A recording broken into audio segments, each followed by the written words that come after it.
You're in the Paracast, the gold standard of paranormal radio. And now, here's Gene Steinberg. This episode of the Paracast is brought to you by Audible.com, the internet's leading provider of audiobooks with more than 75,000 downloadable titles across all types of literature, including fiction, nonfiction, and periodicals. For a free audiobook of your choice, go to audiblepodcast.com/Paracast. That's audiblepodcast.com/Paracast. And now, on with the show. Our co-host this week is Nicholas Redfern. Later on the show, we'll be introducing our special guest, Jason Offutt. He's got a new book out called What Lurks Beyond, The Paranormal in Your Backyard. Now, I don't really have a backyard. I live in an apartment complex. And before we join Jason, Nick, you have a backyard, maybe where you live? Me? Yes, I do. So have you ever looked in that backyard and said, you know what, maybe there's some paranormal event that I'm missing out on? No.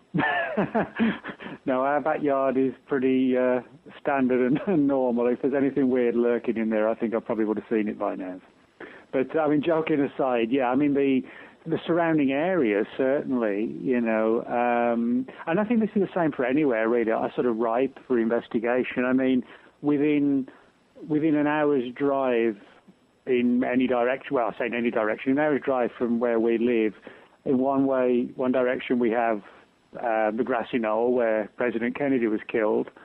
In the other direction we have the famous Aurora Cemetery where there was supposedly a UFO crash in 1897, and according to the local legend, the body of the dead alien recovered from the crash was buried in the local cemetery. And if you head northwards, you have a story of a strange creature known as the Goat Man, which reputedly haunts an old bridge in the local town. So, yeah, in other words, you know, if you go outside of your immediate area, I think like a lot of places, not just in the U.S., but all around the world, you know, it's surprising how much strangeness you do actually find. Well, you bring that up. Do you think here in terms of the reports about window areas, portal areas, we're talking about things like Marley Woods, for example, the area that Ted Phillips has been investigating for a number of years. So we know, number one, we can find strange events within this so-called 100-mile window of our own city. But what about the concentration in specific areas of the country or the world? What do you think about those? Yeah, I think that's an important sort of point to make, or an important difference to point out to people, is the fact that, you know, as I just said, you can go one direction from where we live and go to the site of the Kennedy assassination the other way, the crashed UFO incident from 1897, and then the Goatman story. Now, I don't personally think that is evidence of any sort of weird Fortean window area. What I think it is that a lot of towns and villages have little folk tales attached to them, and sometimes you get something really big attached to it, like a potential conspiracy like the Kennedy assassination. But in saying that, you do get certain locations all around the world that seem to have a far deeper and more extensive concentration of paranormal activity, in not just, you know, somewhere that's an hour's drive away, but literally all in one area that maybe is contained, you know, within a 10, 15-mile radius. And often these areas are areas of dense, ancient woodland, forest land for some weird reason. There's a famous one quite close to where I used to live in central England, only about a 5-minute, 10-minute drive from where I used to live, called the Cannock Chase. The Cannock Chase is this odd, large area of heathland, fields, forest land, where there are literally reports of UFO sightings, ghosts, big black cats on the loose, ghostly black dogs, werewolves, Bigfoot, you name it. Werewolves. Let me stop at the werewolf here, okay? Because I certainly know, if you've watched the British TV show Being Human, this is where a werewolf, a ghost, and a vampire try to act like normal people with normal lives, except, of course, the ghost is never seen by anyone but the werewolf and the vampire in large part. But werewolves, have you ever investigated a werewolf case that had something real behind it? Is there just people who have mental problems who envision they are wolves? Well, I mean, it's interesting because a lot of the cases of werewolves that I've investigated don't fall into, as some people assume, the field of something like cryptozoology, where you're talking about some sort of unidentified wolf-like creature. Most of the cases I've investigated, whether it's in the Cannock Chase in England and also over here in Texas, just outside of Dallas, there are actually a number of reports that go back sort of 50, 60 years.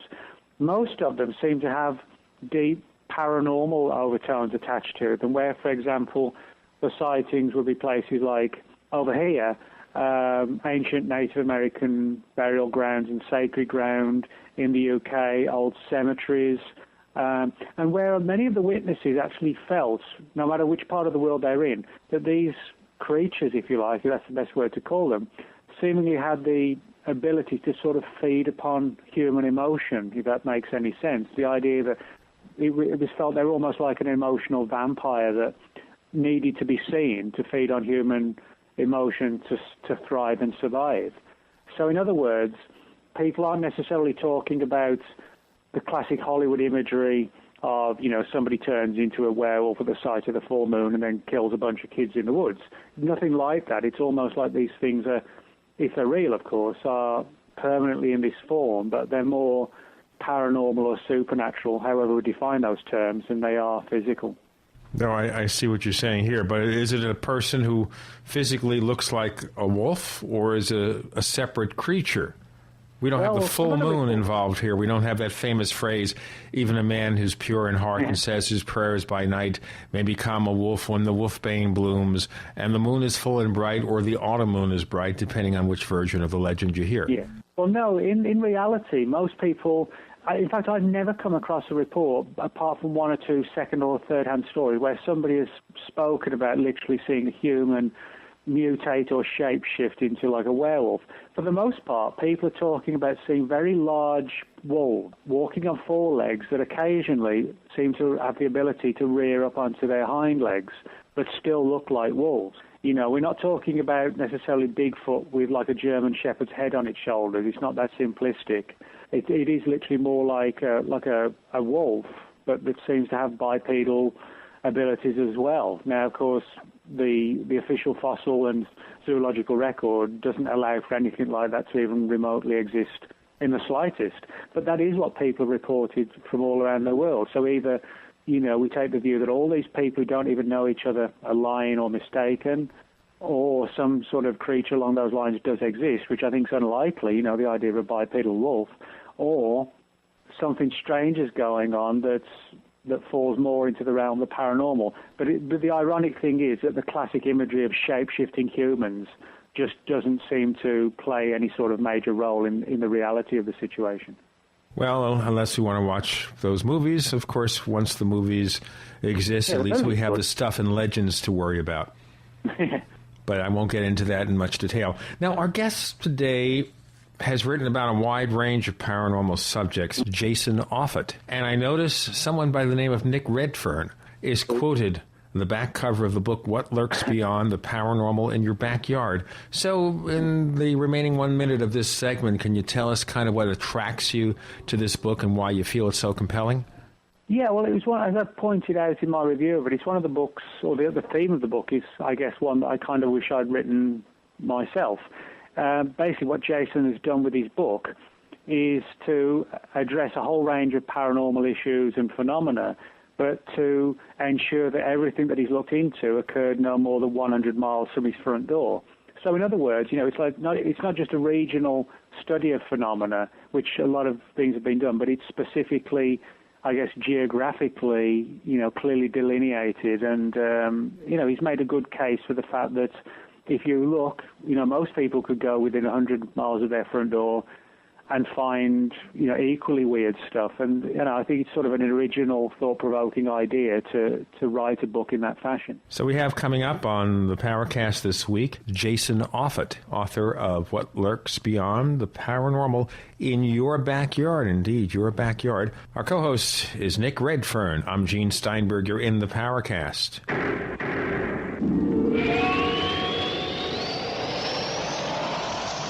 As you know, the Paracast is brought to you by Audible.com, the Internet's leading provider of audiobooks. With more than 75,000 downloadable titles across all types of literature and featuring audio versions of many New York Times bestsellers. For listeners of the Paracast, Audible.com is offering a free audiobook to give you a chance to try out their service.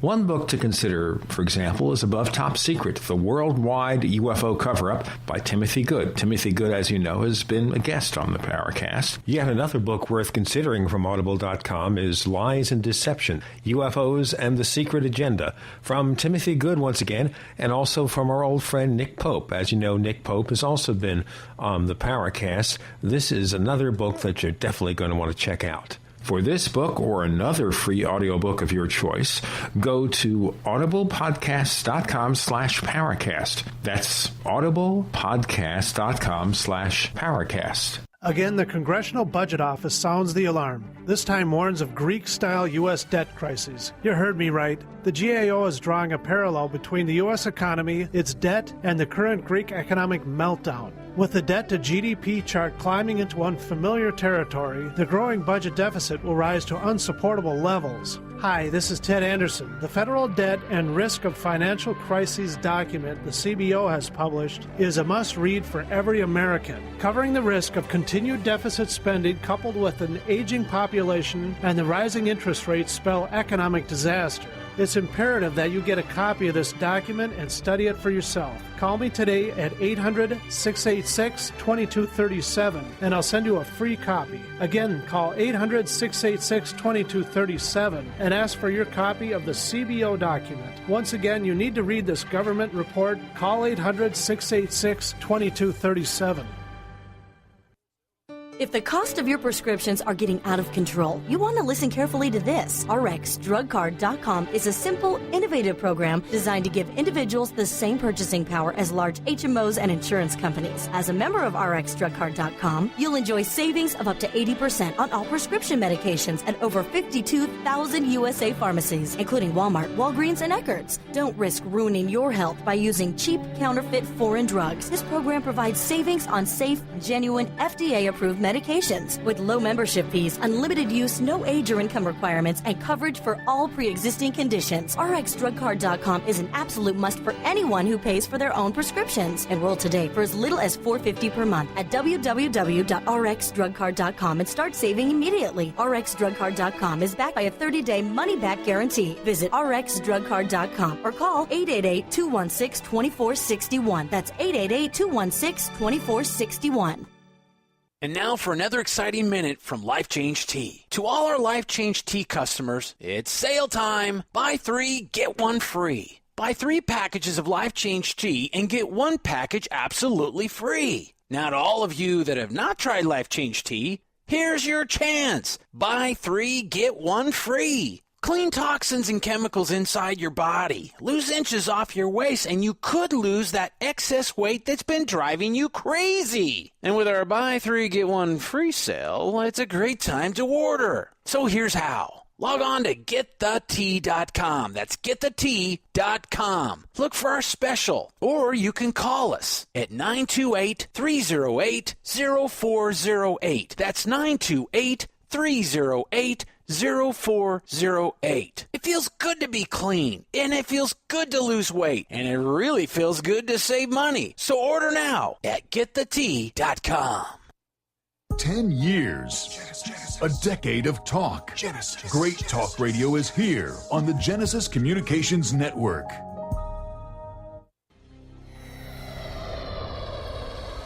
We want to hear from you. If you have a comment or question about the Paracast, send it to news@theparacast.com. That's news@theparacast.com.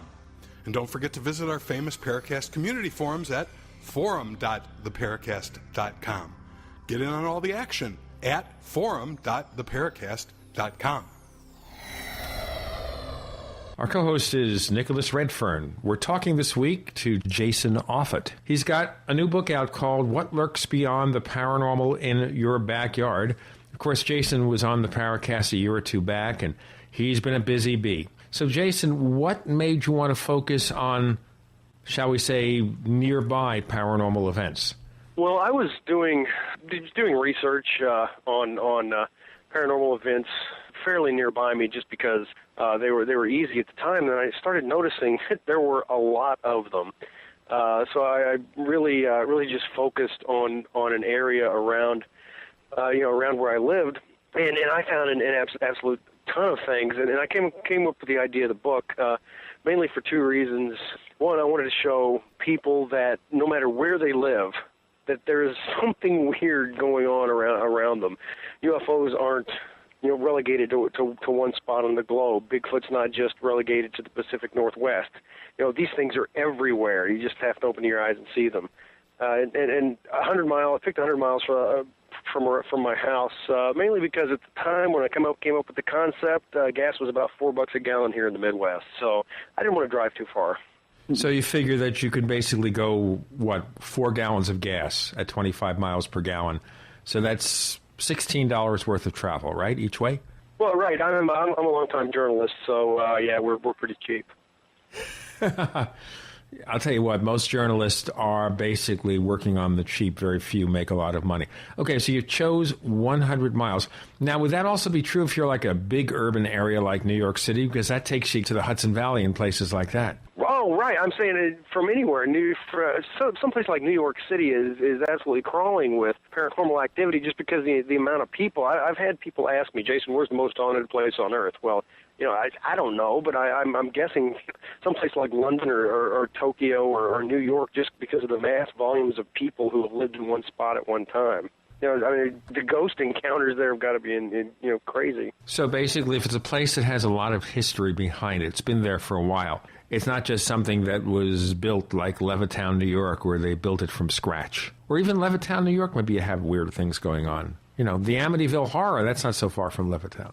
Well, it's the kind of the point of the book was it doesn't really matter where you are or how long the town's been. There have been people I've interviewed who built their house on ground that they're almost certain that there's never been a house before, and from day one from moving in, it's haunted. What's going on. So occupation probably means quite a bit, but it doesn't mean everything. Okay, so it's 100 miles. Radius, diameter, whatever, of your home, and you pick these areas. How did you do your research? Did you just talk to people, go to libraries, newspaper morgues, what? Well, all of the above. I had to, mainly, I had to find people who were willing to talk about their experiences, and from that, I did research with, going to libraries and as you said, newspaper morgues, and fortunately, a lot of things are online now. But I'm a journalist by trade. I was a newspaper reporter and editor for about 18 years. Part of that I was a bartender, so I wasn't doing a lot of reporting.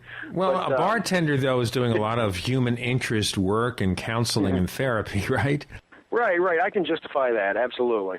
But I researched and wrote the book like a journalist, because that's what I am, and that's what I teach. I'm journalism teacher at a university, so that's how I approached it. Okay, so how do you vet these cases? How do you decide which cases are really substantive enough to maybe be real, and which are the fake things, the stuff that is made up of fraud or whatever? Well,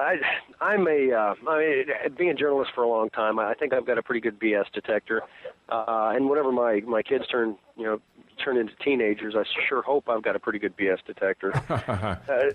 So that's one thing I kind of rely on my instincts. But for the book, I tried to do as much research as possible. So there is some documentation on these cases, whether it's from newspapers or magazine articles or whatnot. There's something down in print or in the historic record saying that, yeah, something happened here at this time.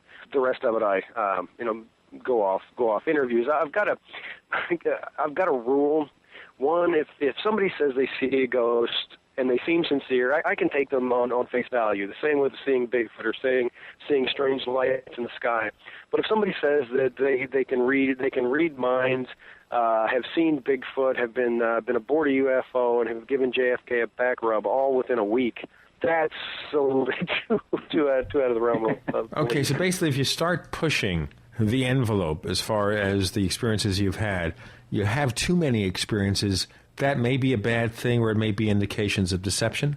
Well, in my opinion, yes. I've kind of softened on that over the years because I've started finding that a lot of people who have paranormal experiences, a lot of sincere, intelligent people have had some paranormal experiences, and then other ones have followed them. Other paranormal experiences have followed, and they're genuinely disturbed by them. So my stance is, like I said, beginning to soften a bit. Okay, have you, in your course of your research, found stuff that just so obviously a fraud that's worth even mentioning because you want to have a reality check? Well, nothing that I've covered seemed, like such a fraud that I didn't cover it. There were a few cases where things seemed kind of far-fetched, and I went personally, out to the graveyard at 2 o'clock in the morning at the witch's grave, where she's supposed to appear every third night and say boo. And of course, nothing's happened. So and I've written about it, but I've written about it in a way that said, okay, this is the claim, and yeah, nothing happened when I went out there. So does the book contain instances like that where you talk about going out or investigating something and it doesn't pass muster? This book I just did one of those. It's the very last chapter of the book, and actually it's the appendix of the book. And I made a point of saying I pointed that out because it was the witch's grave in the cemetery that they spelled with an A on the sign. That is an urban legend. I just used that as an example of there are witches in the graveyard stories all across the country. How many witches were in northwest Missouri or northeast Kansas back in the mid-1800s? Probably not that many. Fast question here before we split for our next section. Just a quickie question here. So are there any real reports of witches in the graveyard, or is it all just a legend? Well, in my area, I think it's all just a legend, but I can't 100% say anything. Go to older parts of the country. Go to Europe. Probably there are some true stories of witches in the graveyard, but not around this neck of the woods. Don't know of any witches in the graveyard here either. We have Jason Offutt. He's author of a new book called What Lurks Beyond, The Paranormal in Your Backyard, and he means your backyard because it's everybody's backyard. If you do some research within 100 miles of your home, you're going to find some strange things are happening, unless you live in some kind of desert where you're 100 miles from everything. That's an exception. Our co-host is Nicholas Redfern. I'm Gene Steinberg. You're in the Paracast.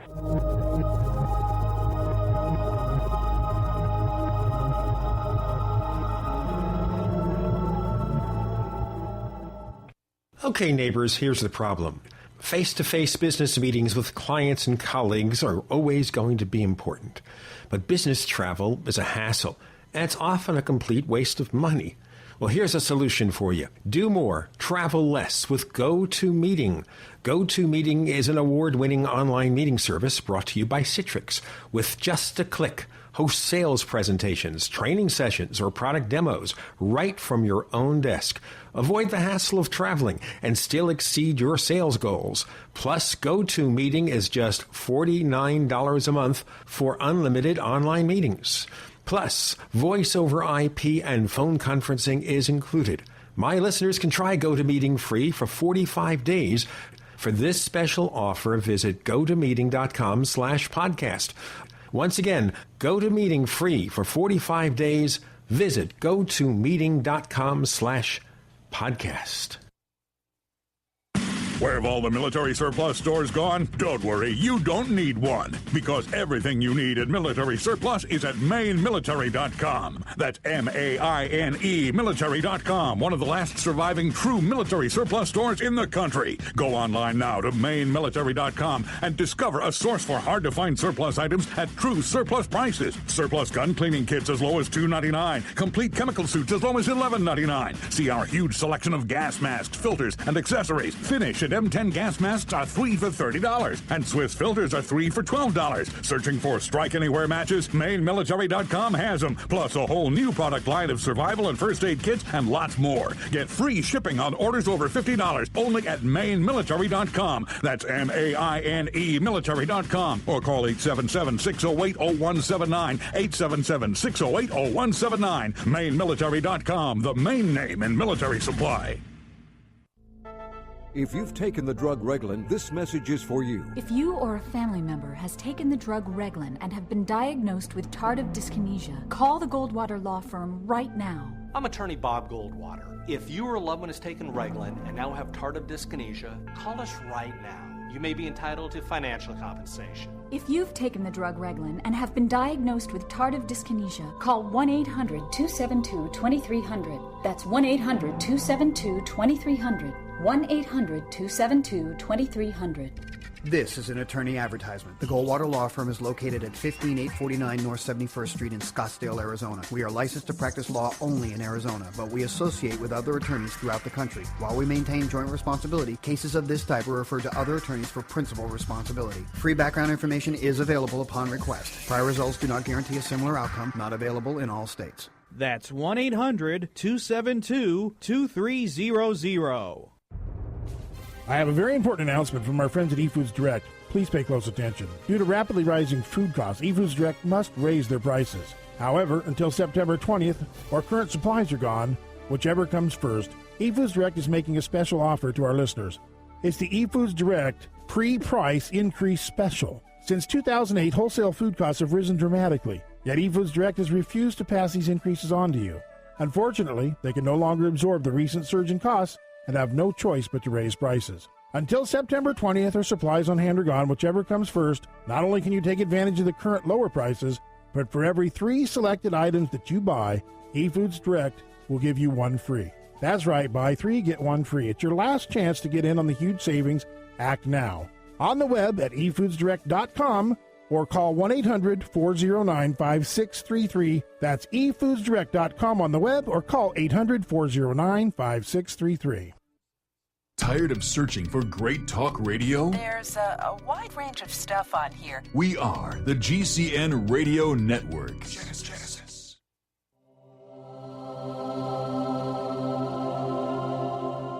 This is the Paracast. You never know what's going to happen next. We have Jason Offutt. He's author of a new book called What Lurks Beyond, the Paranormal in Your Backyard. The co-host is Nicholas Redfern. I'm Gene Steinberg. You're in the Paracast. Okay, we're exploring the things that he discovered as he was trying to find the paranormal events within 100 miles of his home. What part of the country do you live in, Jason? Northwest Missouri, which if I picked up a rock, I could probably hit Iowa from here. Home of Brad Steiger, that being Iowa. I thought it was kind of funny that he doesn't live that far away from me. So did you find any interesting cases in Brad Steiger's backyard?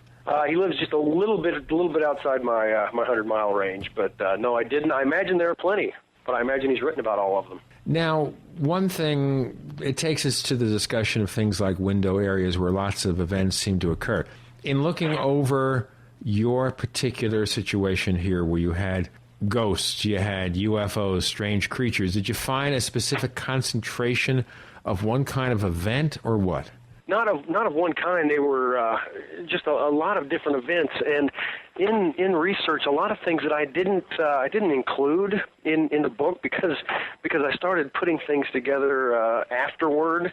Was that there are a lot of really weird things that have happened here that you normally wouldn't think of as paranormal. I don't know if you're familiar with the Bully of Skidmore, Missouri. It was a nationwide news story back in the early 1980s. Brian Dennehy played the bully in a made-for-TV movie. He always does that very well. Yes, he does. I believe he was also John Wayne Gacy. But anyway, yeah, this guy had terrorized northwest Missouri and northeastern Kansas, and the townspeople in this really small town got sick of him, and all of them gathered around his truck one afternoon, and everybody in town shot him dead. And nobody was ever convicted. That happened about 11 miles from me. And there were 3 murders last year in a town of 12,000 people in a nice, quiet, rural area. There was a similar to an in cold blood case that happened here in the 1970s. So that and a bunch of other strange things that have occurred, right here, right near where I live, makes me think that, I don't know if I'd call it a window, or maybe there's some strange attraction here that bad things just happen. So maybe your backyard is an extraordinary backyard. It could be. It could be. Yeah, I mean, I think one of the things that kind of intrigues me about Jason's book particularly is the fact that sort of the sheer widespread scale of different phenomena that he found. I mean, I just wondered, if that's a sort of surprised you. Were you expecting, based on the, I guess, culture and local folklore, that it was just going to be this or that? I mean, you have everything from UFOs to ghosts to time travel even. I just wondered if the sheer range of phenomena surprised you or not. Or does nothing surprise you anymore? Yeah, well, it did. I expected, when I set out, a lot of ghost stories, and there are a whole lot of ghost stories I left out of the book just because they get, repetitive after a while. But the Bigfoot stories, I thought maybe I could find something in the area because Missouri has a pretty famous Bigfoot encounter from the early 1970s, Momo, the Missouri Monster, but it was quite a ways away. There's also a reported UFO crash in southeastern Missouri, which is way out of my range. So there are weird things that have happened here. But within 100 miles, I was a little surprised to find, 2 Bigfoot encounters, the time travel, a case of demon possession, something weird that fell out of the sky and promptly disappeared. Then again, there was a fairly famous case in Ashland, Nebraska of Herb Shermer. His reported abduction. So yeah, the range surprised me a little bit, but it was a really pleasant surprise. And I think that's one of the things that actually sort of pleasantly surprised me was the fact that you covered the famous Herbert Shermer case in 1967, which is sort of very famous UFO incident, which I think for a lot of people who are new to the subject have sort of forgotten about, but the very fact that this was one, again, that was on your doorstep, and you're also able to sort of find out something that not a lot of people are aware of, is what Sherman's up to today. Could you talk a little bit about that case and, what you found out about it? I think for people who are into UFOs particularly, they'll find it interesting. Yeah, right, and I remembered reading something about that case a long time ago, and then when I found that it was about 97 miles away, I thought that was fantastic. I also found, two of the principal investigators are still alive. Of course, when the aforementioned Brad Steiger, I talked to him about it, and I talked with Dr. Leo Sprinkle, who hypnotized him, who hypnotized Herb for the Condon report. Anyway, yeah, for those who aren't familiar, in 1967. Herbert Shermer, who had just gotten out of the Navy, moved in with his parents, who lived near a small town called Ashland, Nebraska, and he wanted to be a highway patrolman. To do that, one of the things to do that is he had to get a background check, so he went to the local police department in Ashland to get that, and they had a position open and offered him a job, so he became a police officer. And he was extremely dedicated to his work, and the local teens absolutely couldn't stand him because he chased them off of Lover's Lane almost every night. He one night about 1:30, 1 or 1:30, he was doing patrol on the edge of town and drove by businesses, stopped to make sure the doors were locked and everything was okay. And when he went to a spot to turn around, he saw red lights that looked like a very large truck had overturned, and those were the tail lights. And as he pulled closer, he realized that it wasn't a truck. It was an aerial craft, a circular aerial craft that was floating about 6 feet off the ground. He described a catwalk on the thing. And then the next thing he remembers is he's driving back to the station about 20 minutes later. He has no idea what happened to him, and he goes in and explains to this other police officer, an older police officer, what had happened, and the older police officer said, "Do not write that in your report. You're going to regret it for the rest of your life." And being a young man, he completely brushed the older guy off and wrote it in his report, and it hit the national news, and it completely messed his life up. He was eventually invited How did out it mess his life up? Let's get the specifics. Okay, well, I was going there after he was interviewed by Dr. Sprinkle in Boulder, Colorado, for the Condon report. The police chief, who fully supported him on this, quit, and Shermer was appointed chief of police. Everything sounds terrific. He was given a book deal. Everything sounding great. And then he started having issues in the evening when he went to sleep. He would wake up and he would have handcuffed his wife, or he would wake up. She would wake him up screaming because he was standing there pointing a gun at her head. He started having some health problems. People were burning images of him in effigy in the local cemetery, and eventually he had to resign his position because it was too much stress, and it wrecked his marriage. Yeah, that's the sort of thing that messed up his life. And he kept reporting to the newspaper that these fuzzy things from outer space were talking to him in his sleep, and that they were going to eventually come and get him, which they didn't. But after excuse me, he's still around today. That's correct. He is still around today. He doesn't talk about his encounter anymore, and he owns a roofing company in Georgia. You know what? I think that might be the best thing to do. If you get really, really screwed up and your life is turned around by some sort of paranormal encounter, open a roofing company in Georgia. Or maybe one in Las Vegas. They have to start rebuilding their housing situation there, but that takes us into real politics. I don't want to do that. Jason Offutt, he's author of What Lurks Beyond, the Paranormal in Your Backyard, and that backyard is your backyard, my backyard, everybody's backyard. A reminder, you could subscribe to our weekly newsletter. Go to newsletter.theparacast.com, newsletter.theparacast.com, and you subscribe, and we'll send you a newsletter every week with my fearless, I hope, commentaries. Jason Offutt joining us. Our co-host is Nick Redfern. I'm Gene Steinberg. You're in the Paracast.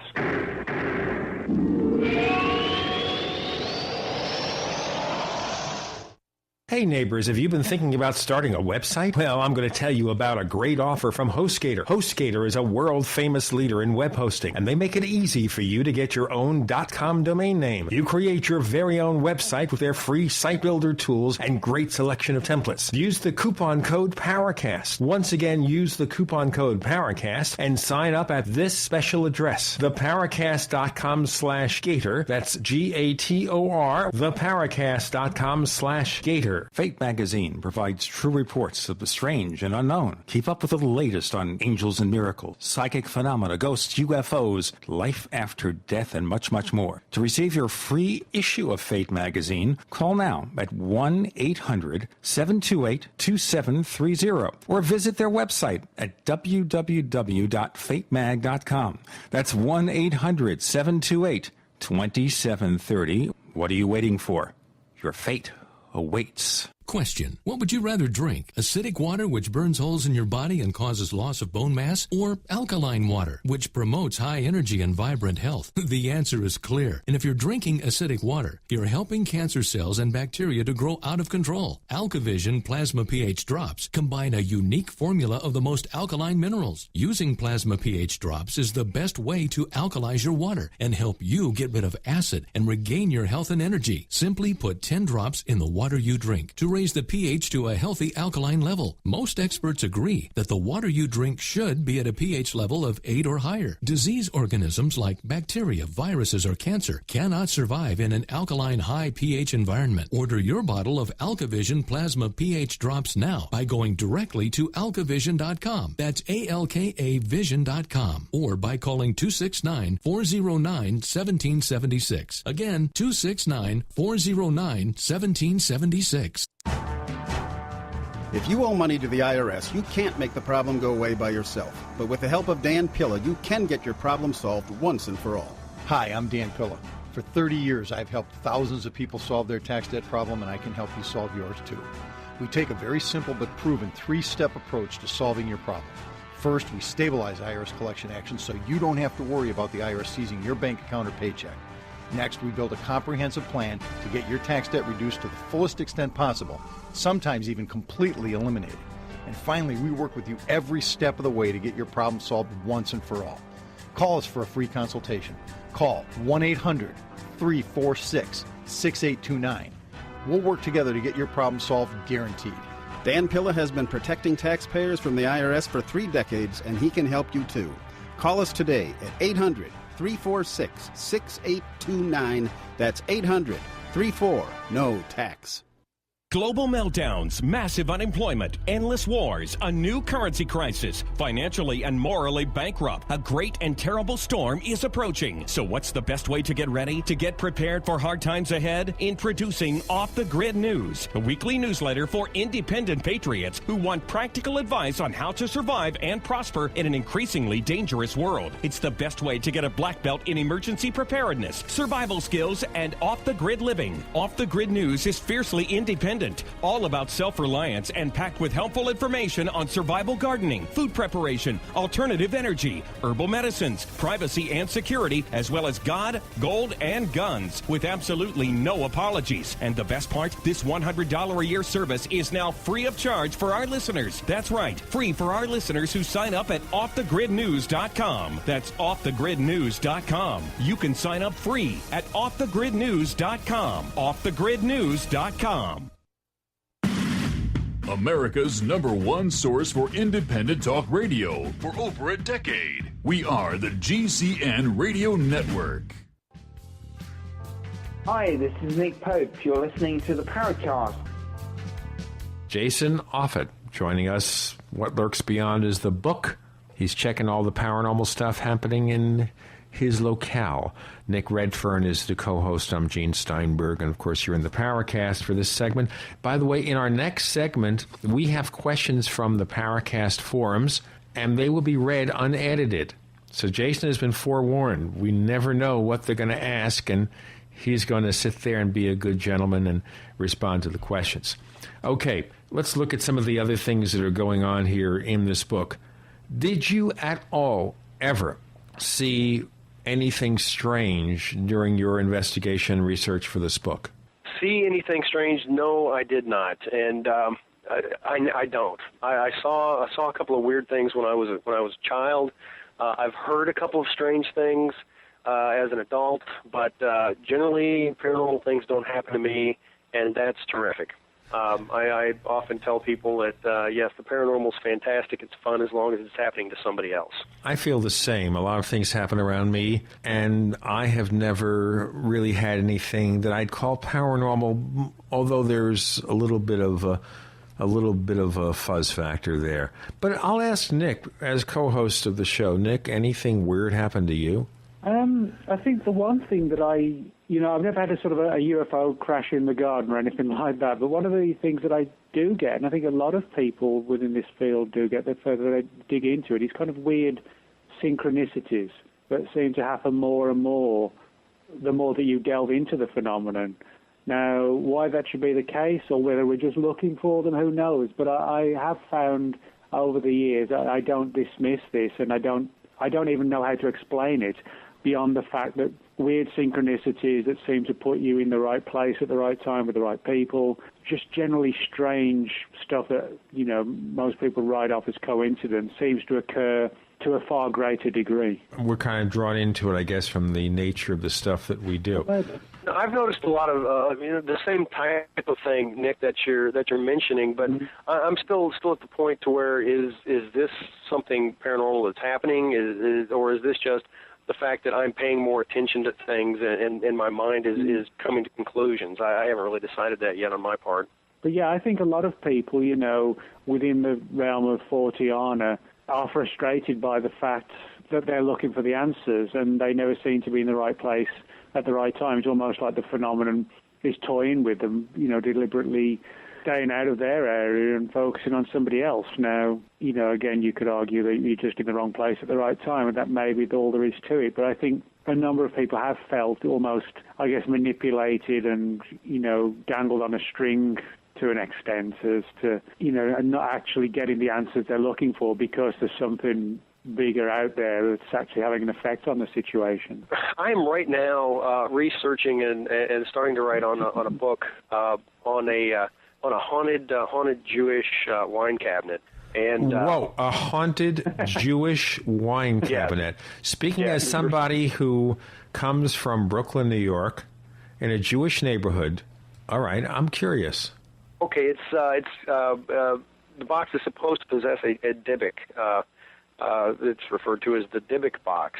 And while doing some research, the first day I really did any heavy research, I went to visit the gentleman who owns this, and when I got back home in my small town in northwest Missouri, there was a car that pulled in front of me, and everywhere I was going, it was right in front of me. It followed the same path, but it was in front of me until at the very last second before I went home, it turned off. And written in the back window was, "I love Jewish people."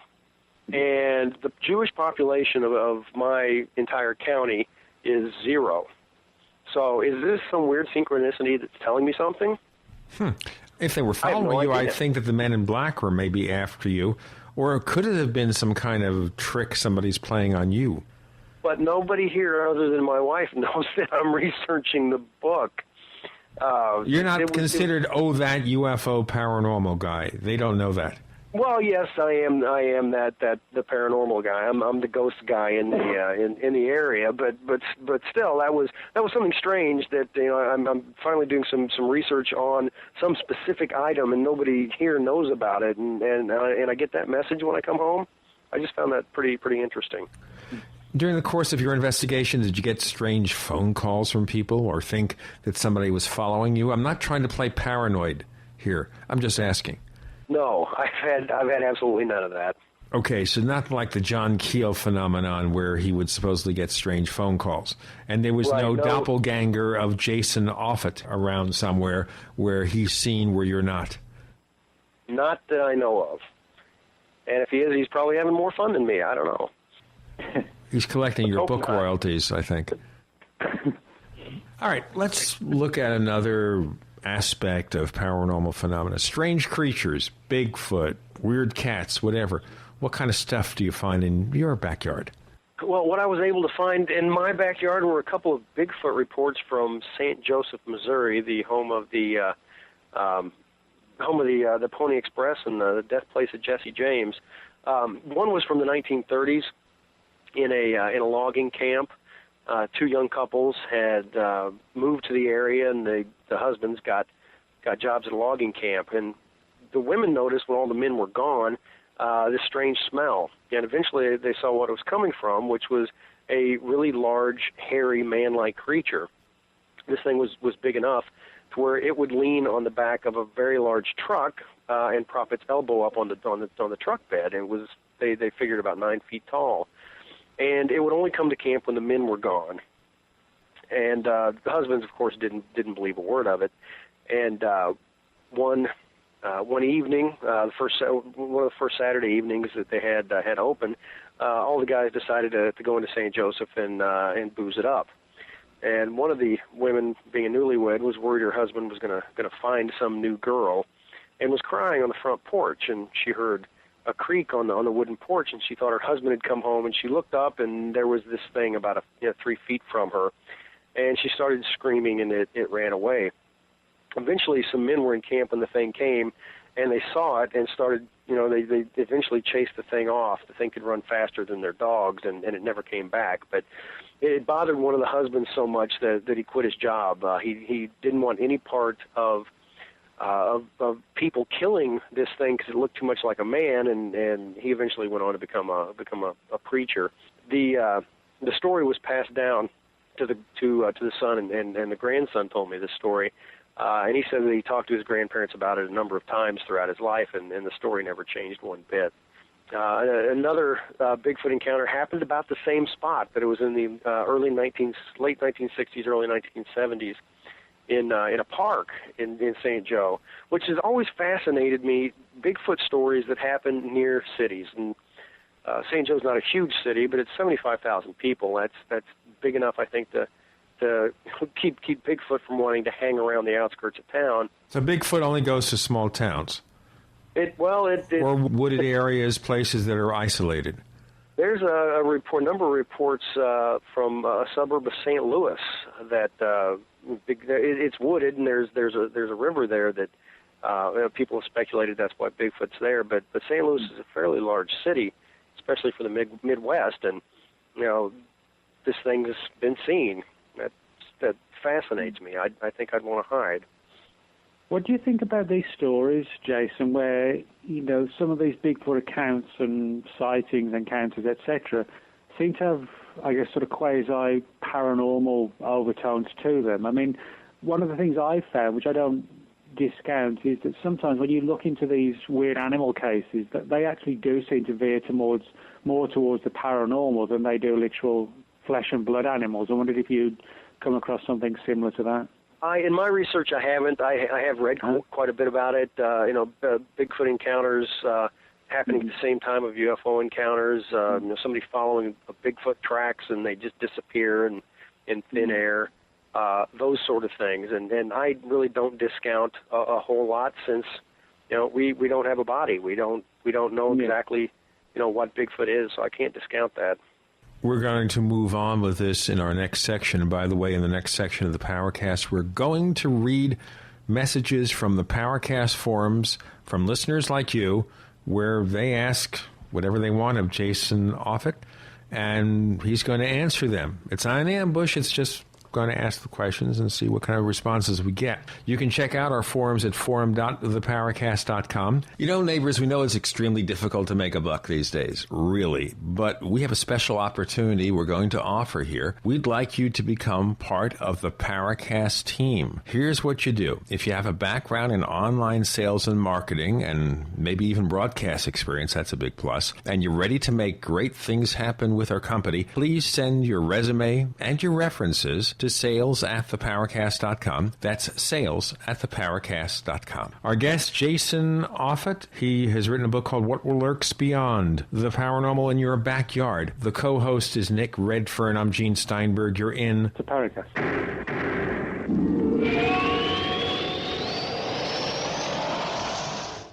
Hi, this is Ted Anderson. If you own an Apple iPhone and love to listen to your favorite programs on GCN, I've got good news for you. I'm proud to announce that GCN has a brand new iPhone app available for our dedicated listeners at GCNlive.com. Listen to your favorite hard-hitting GCN programs live or on demand right on your iPhone. And the best part? The GCN iPhone app can be yours absolutely free. Download the iPhone app today by clicking on the banner at GCNlive.com. Again, that's GCNlive.com. We, the people, grow cotton, weave fabric, engrave ink, embed strips and fibers to protect from counterfeit and carting to a private bank, having it lent back at interest, forcing taxes to service debt. This capitalism, or was Jefferson correct when stating a central bank issuing the public currency is a greater menace to the liberties of the people than a standing army? Ted Anderson, I'm placing a free silver dollar in a book that explains our monetary system. Call for your copy, 800-686-2237. It's time to understand the system. Call 800-686-2237. That's 800-686-2237.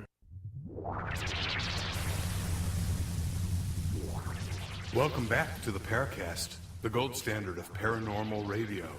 And now, here's Gene Steinberg.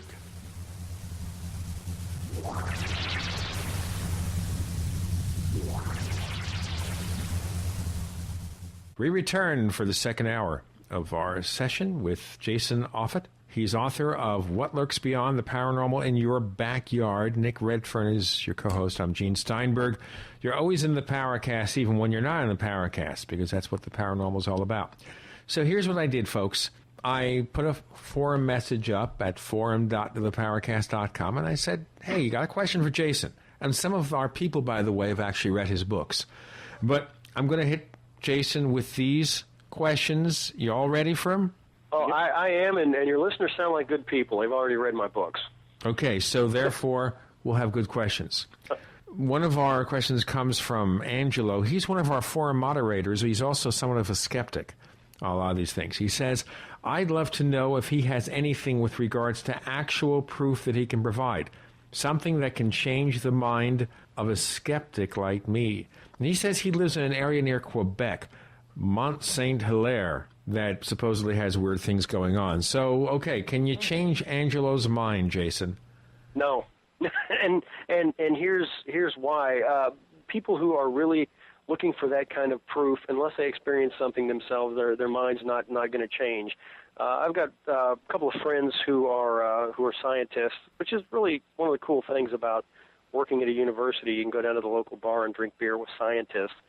But they are also involved with the paranormal, and they want to prove it. The problem is, in order to prove something and get it out of the realm of the paranormal, you need repeatability. And you're not going to see a ghost at the same place night after night after night after night and be able to register it on any sort of scientific equipment, with regularity. So it's one of those things until we get a body, until we're holding an extraterrestrial artifact, or have a ghost in some kind of Ghostbusters containment unit.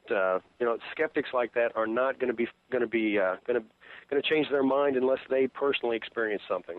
Is that maybe saying that we can never prove any of this? No, I think things can get proven. I mean, a lot of things we take for granted today was unknown at some point. The telegraph.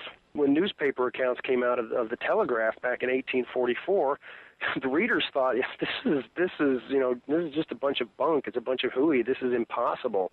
But eventually, when the thing got widespread use and people saw it for their own eyes, it was no longer bunk.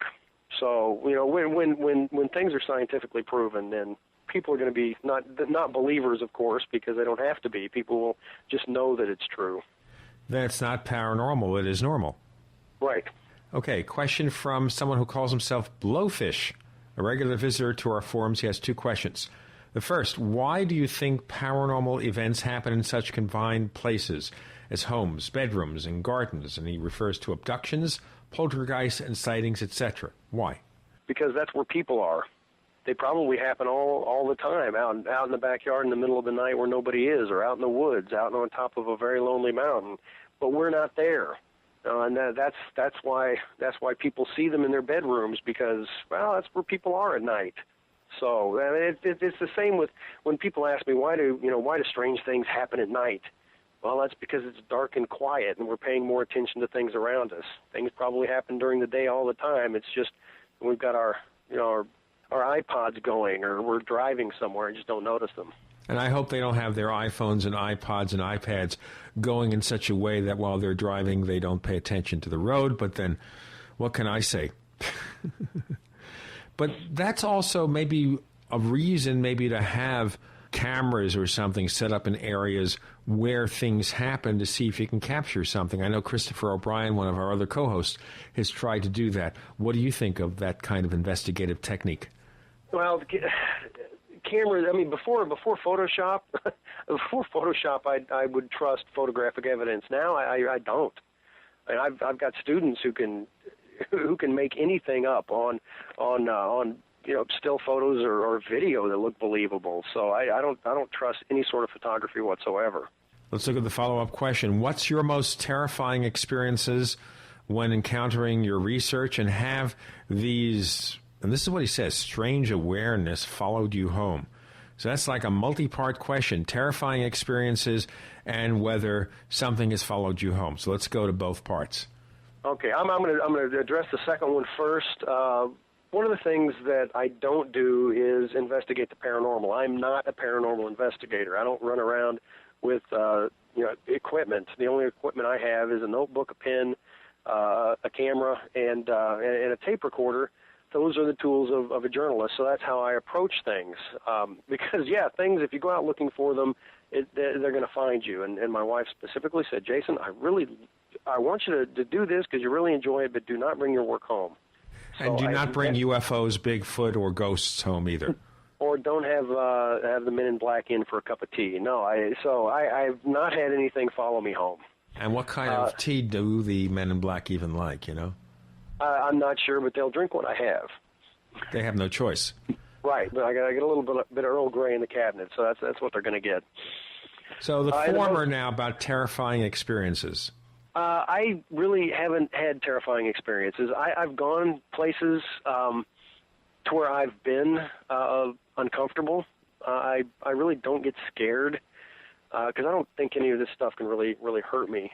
Bigfoot, on the other hand, yes, but ghosts and things like that, I don't really think they can hurt me. So I don't get scared. I go to cemeteries at 2 a.m. I hang out at midnight at the place. Somebody hanged themselves in a Victorian mansion back in 1894, and I experienced nothing. The only major things that have happened have been strange cold spots. I heard out of a completely empty room the word Stratton screamed in a house that's purportedly haunted, and there was a guy with me named Stratton who was in the other room, and I could hear him. He was yelling at the ghost, "Come out, you're afraid to face me." So that wasn't terrifying, it was just weird. And he wouldn't come out, that cowardly ghost. That cowardly ghost. Oh, we have to worry about that. Let's move to another question. From the forums, forum.theparacast.com, Shani, one of our regulars, and she's been on the show, by the way. She's really a great lady from the UK. And she says, I find Jason Offutt's reports on the black-eyed people phenomenon interesting. Therefore, and this is a three-part question, I would be really interested to know what his personal thoughts are on the origins of these reports. Does he believe genuine non-human entities to be involved? If so, what sort of entity does he think they might be? And here's the fourth part. What's the earliest record he has of this phenomenon being reported? From Shani. Wow, I needed to take notes on that.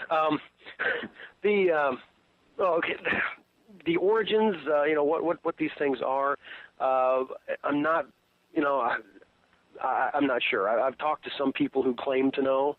I've talked to one person who claims to be one of these entities. This person has told me that black-eyed people look like us. They have regular eyes until they, get into a heightened emotional state, and their eyes will change black, and they love terrifying people, and that they're an offshoot of their race is an offshoot of Eve when she mated with the serpent in Genesis in the Bible. That's that person's explanation as to what black-eyed people are. To me, their behavior seems demonic. If you go in for that sort of thing, but as to what they are 100%, I don't know. But they're terrifying. There've been a lot of people who have who poo-pooed the whole thing as a misidentification, which some of them very well could be of medical problem or drug use. And I've interviewed a lot of professionals, not professional drug users, but biochemists and physicians. And any case that the pupil gets huge, it will not do what a black-eyed kid is supposed to do, which is cover the entire eye. It almost sounds like the science fiction movies, and we'll explore the rest of the answer to that question from Shani in just a moment. We have Jason Offutt. He's author of What Lurks Beyond, The Paranormal in Your Backyard. Where else can it be? It's always in your backyard. Thank God it's not mine. I'm Gene Steinberg. You're in the Paracast.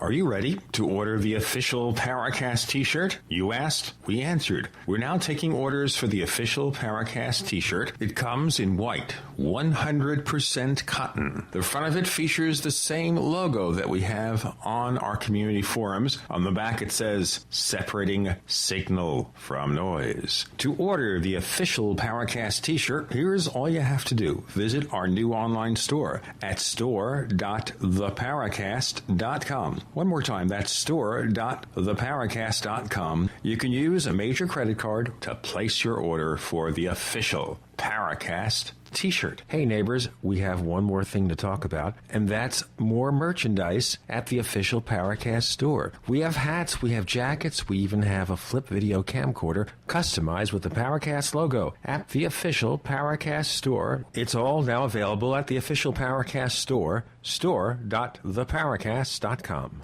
When making important financial decisions, you should always know the facts. That's why Midas Resources is willing to pay you to read the facts. Midas Resources, a team of hand-picked financial specialists with decades of financial experience who are ready to provide you with state-of-the-art, up-to-date financial services. Midas Resources offers a host of services and stands behind their products. In fact, if you call and order their free Midas report, Midas Resources will pay you. This detailed report will provide you with financial history on the safest and most profitable areas to invest in. If you read the report, Midas Resources will send you a free Walking Liberty Silver $50. So what are you waiting for? Get the facts and call Midas Resources toll free at 888-292-2709. That's 888-292-2709. And remember, if you read the Midas report, you'll receive a free Walking Liberty Silver $50.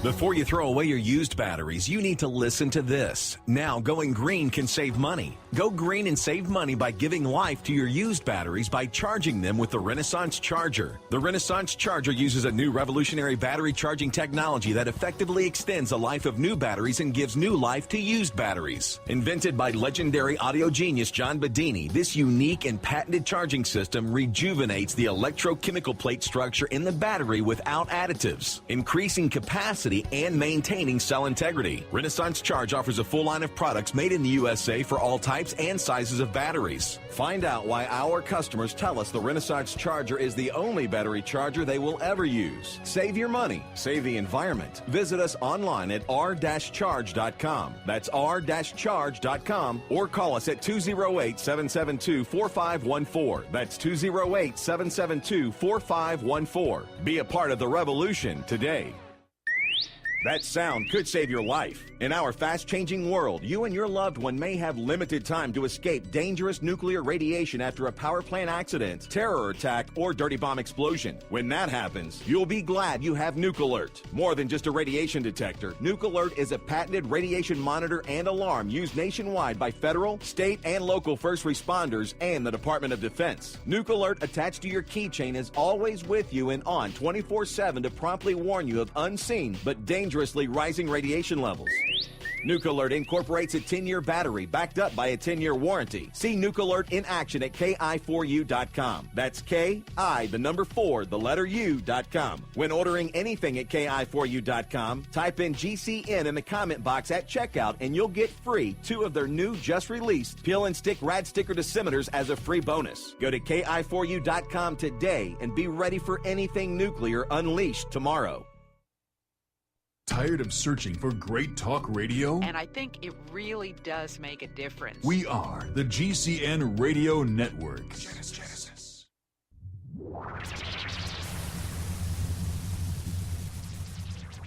We want to hear from you. If you have a comment or question about the Paracast, send it to news@theparacast.com. That's news@theparacast.com. And if you want to catch up on past episodes, we have hundreds of shows for you to download direct from theparacast.com. That's theparacast.com. Or check us out on iTunes. Nick Redfern is our co-host. Jason Offutt is the author of What Lurks Beyond, the Paranormal in Your Backyard. I'm Gene Steinberg on the Paracast. We are looking at listener questions at forum.theparacast.com. Shani was asking a multi-part question about the black-eyed people, and I was asking also about the fact that this is what you see in horror films. The pupils are either all black or all white, right? Right. The black, there are black contact lenses that they use, makeup people use in those horror movies. I did a fairly extensive article for Nexus Magazine on black-eyed kids back in the spring, and I interviewed people who have used those black contact lenses, and black-eyed kid reports are anywhere from 7-year-old little girls to people in their 20s. In interviewing somebody who bought a pair of black contact lenses, he told me there's no way anybody until they're like in their late teens would be able to stand having them on. They're extremely uncomfortable. They're really difficult to put in, and they pop out all the time. So that as an excuse as to this is what black-eyed kids are, people playing jokes. It could be the case in some of the cases of the older kids, but the younger ones know. And besides, you need to have prescriptions, and they cost about $300 a lens. And young kids aren't spending $300 a lens to just have black eyes. Or spoiled rich kids might, maybe. Maybe, yeah. So what's the earliest record of this phenomenon? I haven't got anything documented. I've talked to people who've said, yeah, I heard back in the day. But the earliest documented case only goes back to about 1998. It occurred in Arlington, Texas. A guy named Brian Bethel, who was a newspaper reporter, wrote an encounter that he had. He'd pulled into a strip mall at night, fairly late at night, to pay his cable bill. He was going to slip it in the mail slot. And when he was sitting in his car making out a check, two teenage boys, about 14 or 15, wearing hoodies, came up to the door of his window or the door of his car and said, "You got to let us in. You got to take us back to our house. We need money for the movies." And he felt automatically like he had to open the door, and he was reaching for the door to unlock it when he looked at the kids and saw that their eyes were completely black, and they were still insisting for him to let them in. And he just felt stark terror and tore the heck out of there. And as he was driving away, he looked back, and there was nobody standing where they should have been standing. There was no place for them to hide either. I talked to this guy about 6 months ago, and he said, it happened in 1998, and it still scares the hell out of him. But that's the first really documented case we have. Nick, you've covered a lot of different things in your writing career. Did you ever find a black-eyed person? I actually haven't. I've read about them in various magazines and publications, and obviously, in the sort of work that Jason's done. I do know, some people who go down that path sort of speculate about the whole issue of alien-human hybrids and things like that. I mean, but then again, you have these sort of paranormal overtones and supernatural aspects as well. So who knows? I think, it's like certain phenomena, like the black-eyed kids. It almost seems to come out of nowhere. 1 minute we're dealing with just the things that have always been with us, Bigfoot, ghosts, etc., and then something will just sort of, shake things up, and there'll be a new phenomenon. In the same way that in the crypto field, the chupacabra pretty much surfaced out of nowhere back in the 1990s. We suddenly get these spontaneous developments. Now, whether it's just that people are noticing them more, I think that's a possibility.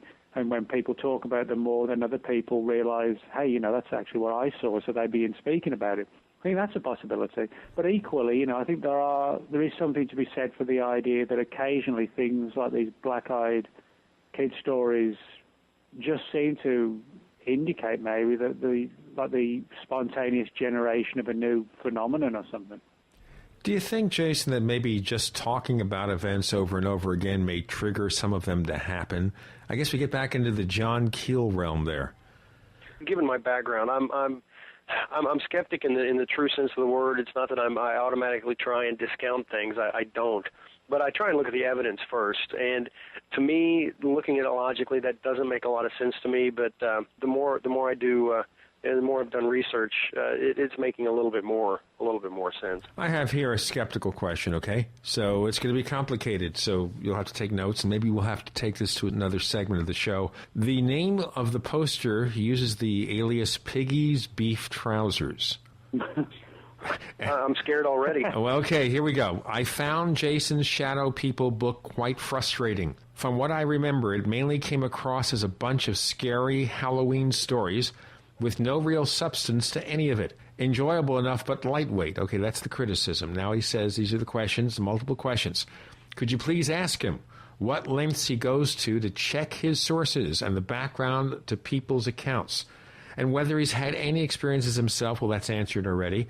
His journalistic background has led to a style of writing that I sometimes feel, perhaps unfairly, concentrates on creating a good story ahead of presenting convincing evidence in detail. So there's actually one question with a lot of commentary. Jason?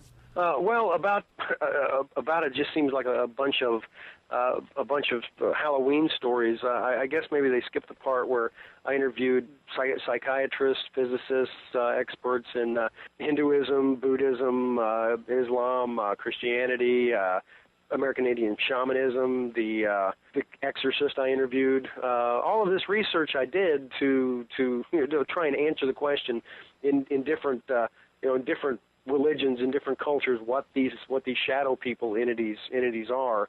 And I found that these entities are in every belief system. every religious belief system, and they're all about the same type of entity. They're all dark, foreboding, and are considered evil. Except in Hinduism, they're considered spirits going from one realm to the other.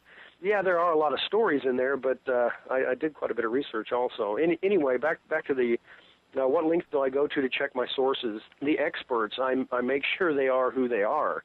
Of the people who I talk to about stories that they've their own experiences, that's their experiences. What I can't really do a background check on. The trucker from Ohio who saw shadow people sitting in the cab of his truck. So you can't necessarily go and give these people all lie detector tests, which may be what some people want. Right, yeah, I can't go sit down and have a beer with everybody I talk to. It might be fun. It might be fun. And you'll get very drunk. It would be fun. Yeah, you'll get very drunk, though, doing that, right? And you have to drive back home at night. Right, I wouldn't want one of them to. They see shadow people. Oh, it gets to be very complicated. Well, I was just to say, may I go back to something Nick had said earlier about when we were talking about black-eyed kids and do they just appear out of nowhere? And something he said is something that I think completely, and I'm relating this to shadow people, is that the media started, or at least the paranormal media started talking about shadow people in the mid-'90s, and when Art Bell, became fascinated with it.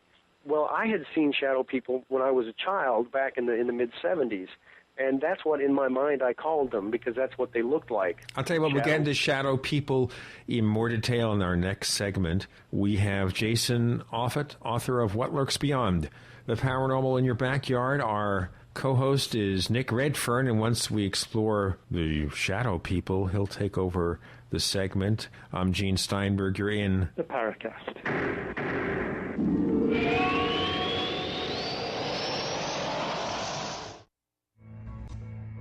Is there a secret UFO agenda? Do strange creatures from the darkest corners of the mind roam the earth? Is there evidence for mind control, time travel, or devious government conspiracies? Find out the inside scoop on the latest conspiracies, paranormal activity, and Fortean phenomena when you subscribe to Tim Beckley's Conspiracy Journal. It's jam-packed with stories, special book and DVD promotions, and the best news, it's absolutely free, sent right to your mailbox. Plus, a bonus free email newsletter sent out every Friday.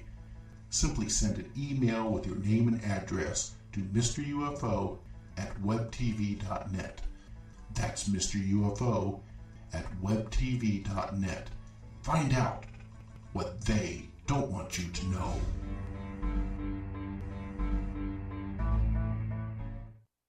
The summer specials are here. Colloidal silver, CoQ10 with hawthorn, glucosamine chondroitin, super male plex and female plex, memory power, colon enhancer, and more, all on sale at Herbal Healer Academy. Visit herbalhealer.com now for big summer savings on longevity products like HGH, resveratrol, colloidal minerals, and hundreds of natural health products. Herbal Healer Academy has been a global leader of safe natural medicine, providing natural supplements, correspondence courses, informative newsletters with ongoing research information to our members since 1988. Sign up for free online newsletters and don't miss McCain's 3-point plan for health at the Herbal Healer Academy website, herbalhealer.com. Find natural ways for weight loss, plus men's, women's, and children's health products, and our famous top-selling 4-herb tea. The testimonials are incredible, and so are the summer specials at herbalhealer.com. Herbal Healer Academy, healing the world with nature, one person at a time. There are all sorts of things on the market designed to keep you safe when you're out and about. Whistles, mace, you name it. But for real peace of mind for parents, students, and children, you need an iSafe bag. We heard a loud noise, and I could see a flashing in the backpack. The sound was different than a car alarm, so it was a different sound, so we looked to see what it was. I think it's a great idea. Introducing the iSafe bag, a backpack that looks normal until you pull the pin. The iSafe bag emits 2 powerful sirens and a high-intensity strobe light simultaneously to attract immediate help. Having the iSafe bag gives me a feeling of being safe because I know when I pull the alarm, people will hear it and they'll come and help me. For mobile personal security, get the iSafe bag at isafebags.com. That's the letter I-S-A-F-E bags.com. isafebags.com. I thank God that she had that backpack and she had enough sense to use it. It's like having a bodyguard with you all the time. The iSafe bag, the patented bag with a built-in alarm, available at isafebags.com. You've got your gold, water filters, and storable food. Now for complete self-sufficiency, make your own fuel with Revenor.com. Don't laugh. A quality still from Revenor.com and our free book included with every still is all you need to beat the high cost of gas and stop dependence on foreign oil. Find out how easy it is to legally make your own alcohol fuel at REVENOOR.com or call 503-662-4173. Revenor.com. Find quality alcohol stills. Did somebody say stills? That's how Grandpappy made his own sour mash, and you can too. Revenor stills can be used to make brandies, liquors, whiskey, vodka, and more. All perfectly legal with a permit. You should check into having your own Revenor still at Revenor.com. That's REVENOOR.com. Or call 503-662-4173. 1-year warranty on all stills from Revenor.com. Find quality alcohol stills. Bringing you the best in alternative talk radio for over 10 years. GCN. Great talk radio starts here.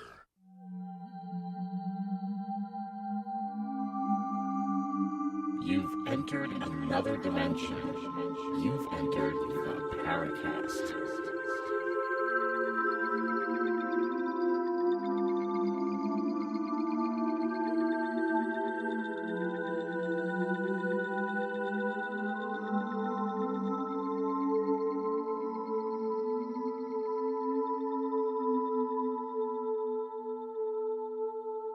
We have Jason Offutt, author of What Lurks Beyond, The Paranormal in Your Backyard. New book covering events within 100 miles of his home in Missouri. And so he's from Missouri, so he's got to be a skeptical type, right? Exactly.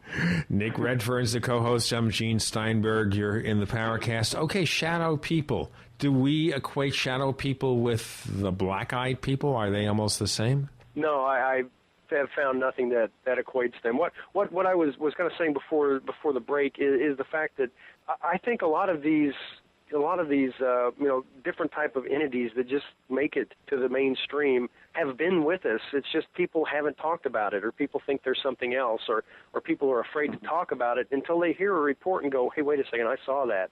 It's okay for me to talk about it now, which is what happened with shadow people, and I think is what's starting to happen with the black-eyed kids.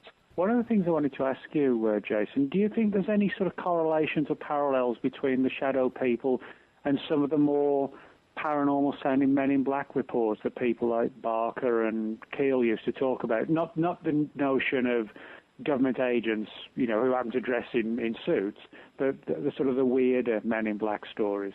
I really haven't seen any correlation at all, except for there's one type of shadow person who appears to be wearing a suit and fedora. Of course, Men in Black have, clear definition. You can, they have skin tone, albeit really, really, really white. Shadow people look like cookie cutters. They're, complete silhouette, and shadow people behavior ranges anywhere from what I refer to as benign shadow people. Not saying that they are benign, but whoever notices them, the shadow people don't seem to see them. They're just going from point A to point B, and they just happen to be walking through somebody's house to do it. It ranges from that to shadow people who loom into your room in the middle of the afternoon and stare at you with blazing red eyes, or you will wake up in the middle of the night and they will be staring at you. And the person who encounters them feels just a stark fear that they've never felt before, and get the impression that the shadow person is enjoying that encounter. So it seems a lot more like, a lot of cases could be a ghost, a lot of cases could be something wicked, something demonic, for lack of a better term. But is something sentient and ready to threaten somebody about their UFO encounter? I don't think they have any correlation. Okay. And what was it that sort of prompted you to write a book about that? I mean, it's a subject that I think people have heard about, but nobody sort of really dealt with it to an in-depth level before. Oh, the shadow people? Was it just a case that you'd found a lot of reports and decided to collate them? Or? Well, it happens. It all goes back to like I said, in the mid '70s when I saw these as a kid. I grew up in the country, and we could leave our window blinds open all the time because there were no houses around, and it was always bright for a night in my room. It was great. I could see the books on my shelf. I could see my dresser. I could see the end of the bed. I could see my Farrah Fawcett poster on the wall. So I could see everything really, really clearly. And one night I saw one corner get really black in my room, and this human-shaped shadow walked out of it, walked by my bed, and walked into the hallway. And for the next 6 to 8 months, this kept happening. Sometimes there were one shadow person. Sometimes there was a line of 10 to 15. And from that point, that really spurred me to wonder, what the hell are these things? And after I started writing about the paranormal, I just had to try and find an answer to that, just because it's bothered me for decades. Okay. I was just going to say, just sort of totally moving the goalpost to a completely different area. One of the things that's fascinated me for many years, although it's a subject I've never written about, is time travel. And I know in What Lurks Beyond, you have a very sort of weird and intriguing and just generally strange story, which is maybe appropriate for the subject matter, which is actually on time travel, and someone who, I guess the rumor was that he'd either stumbled upon inadvertently or deliberately the secrets of time travel. And I wonder if you could talk about that, because it's almost as interesting from the time travel perspective as it is a personal interest of the person concerned, from a human interest angle. Well, this time travel is something that has fascinated me since I was a little kid and watched the Enterprise slingshot itself around the sun.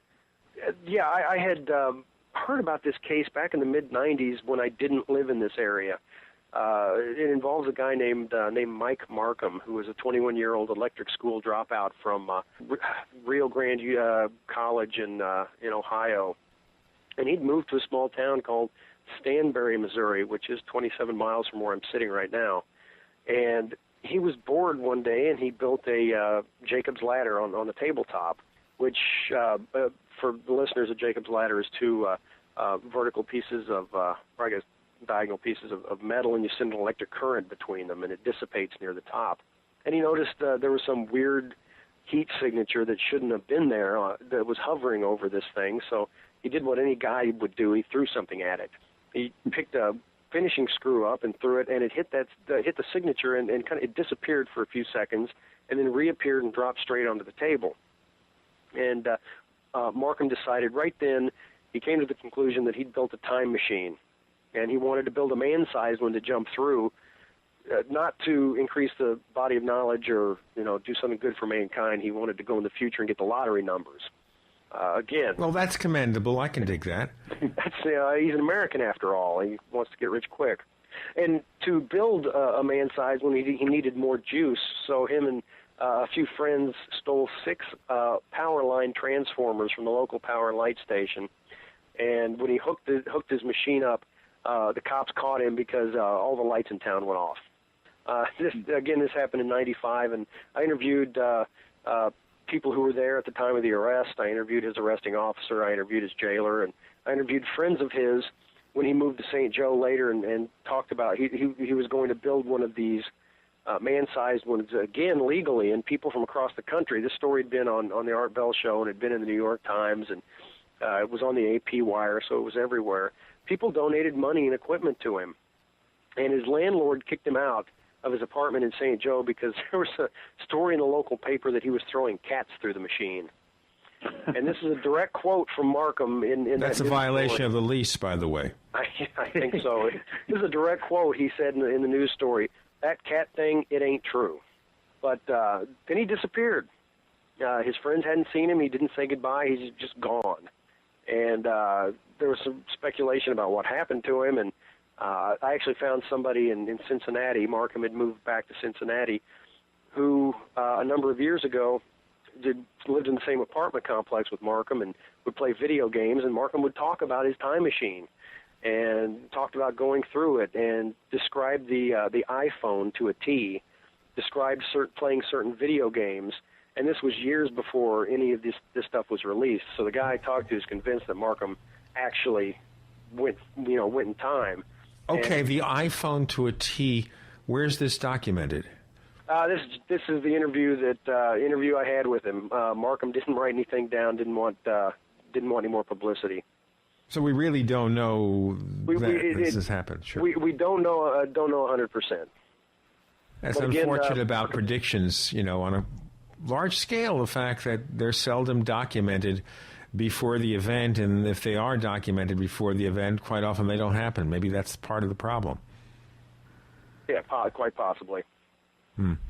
Yeah, there's another time travel story that I haven't gone into in the book that involves Stephen Gibbs. Are either of you familiar with Stephen Gibbs?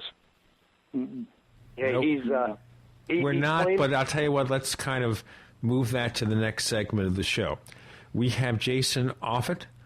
He is author of What Lurks Beyond, The Paranormal in Your Backyard. And that's not just his backyard, it's my backyard. It's our co-host Nick Redfern's backyard. We're going to start looking at Nick's backyard and see what happens over there in Texas. I'm Gene Steinberg. You're in the Paracast.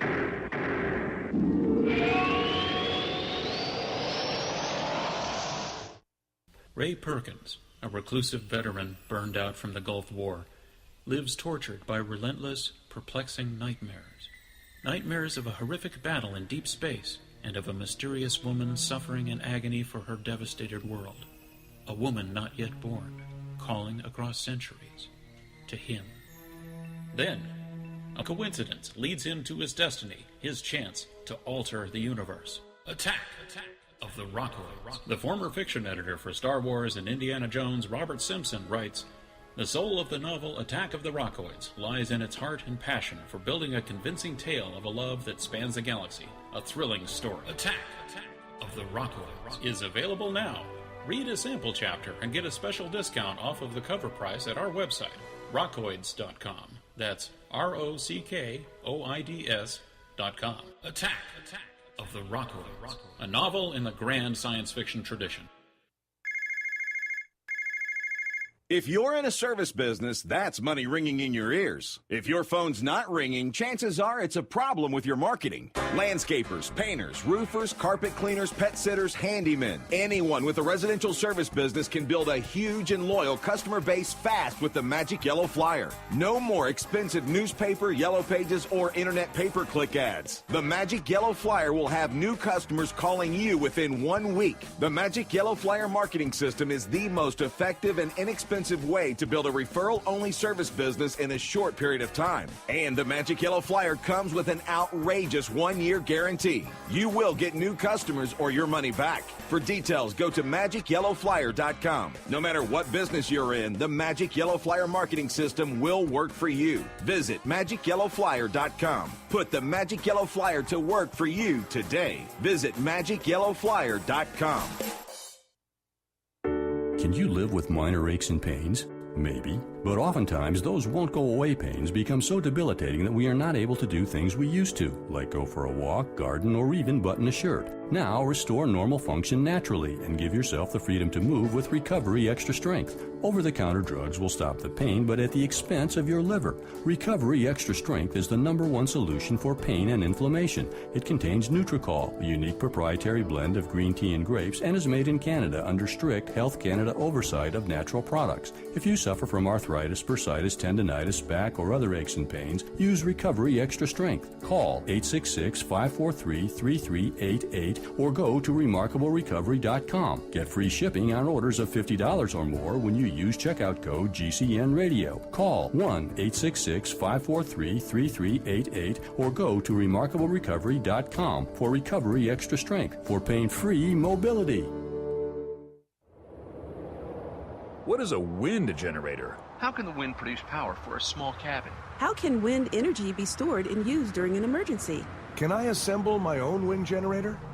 For answers to questions about wind power, visit windbluepower.com. Did you know the wind could provide your family with emergency power? It can with a wind generator from windbluepower.com. Learn how our amazing LightBreeze wind generator kits start charging a 12-volt battery and just 6 mile/hour wind. Or see the new Cyclone X2 dual kit featuring 2 wind generators on just 1 tower. And learn why schools and universities across the country utilize our products to teach about wind power and alternative energy at windbluepower.com. All kits qualify qualify for a 30% IRS tax credit for residential energy efficient property. Enter coupon code RADIO for a 5% discount at windbluepower.com. That's windbluepower.com. Or call 800-976-0026. That's 800-976-0026. Tired of searching for great talk radio? Search no more. It's good stuff. We are the GCN Radio Network. Genesis.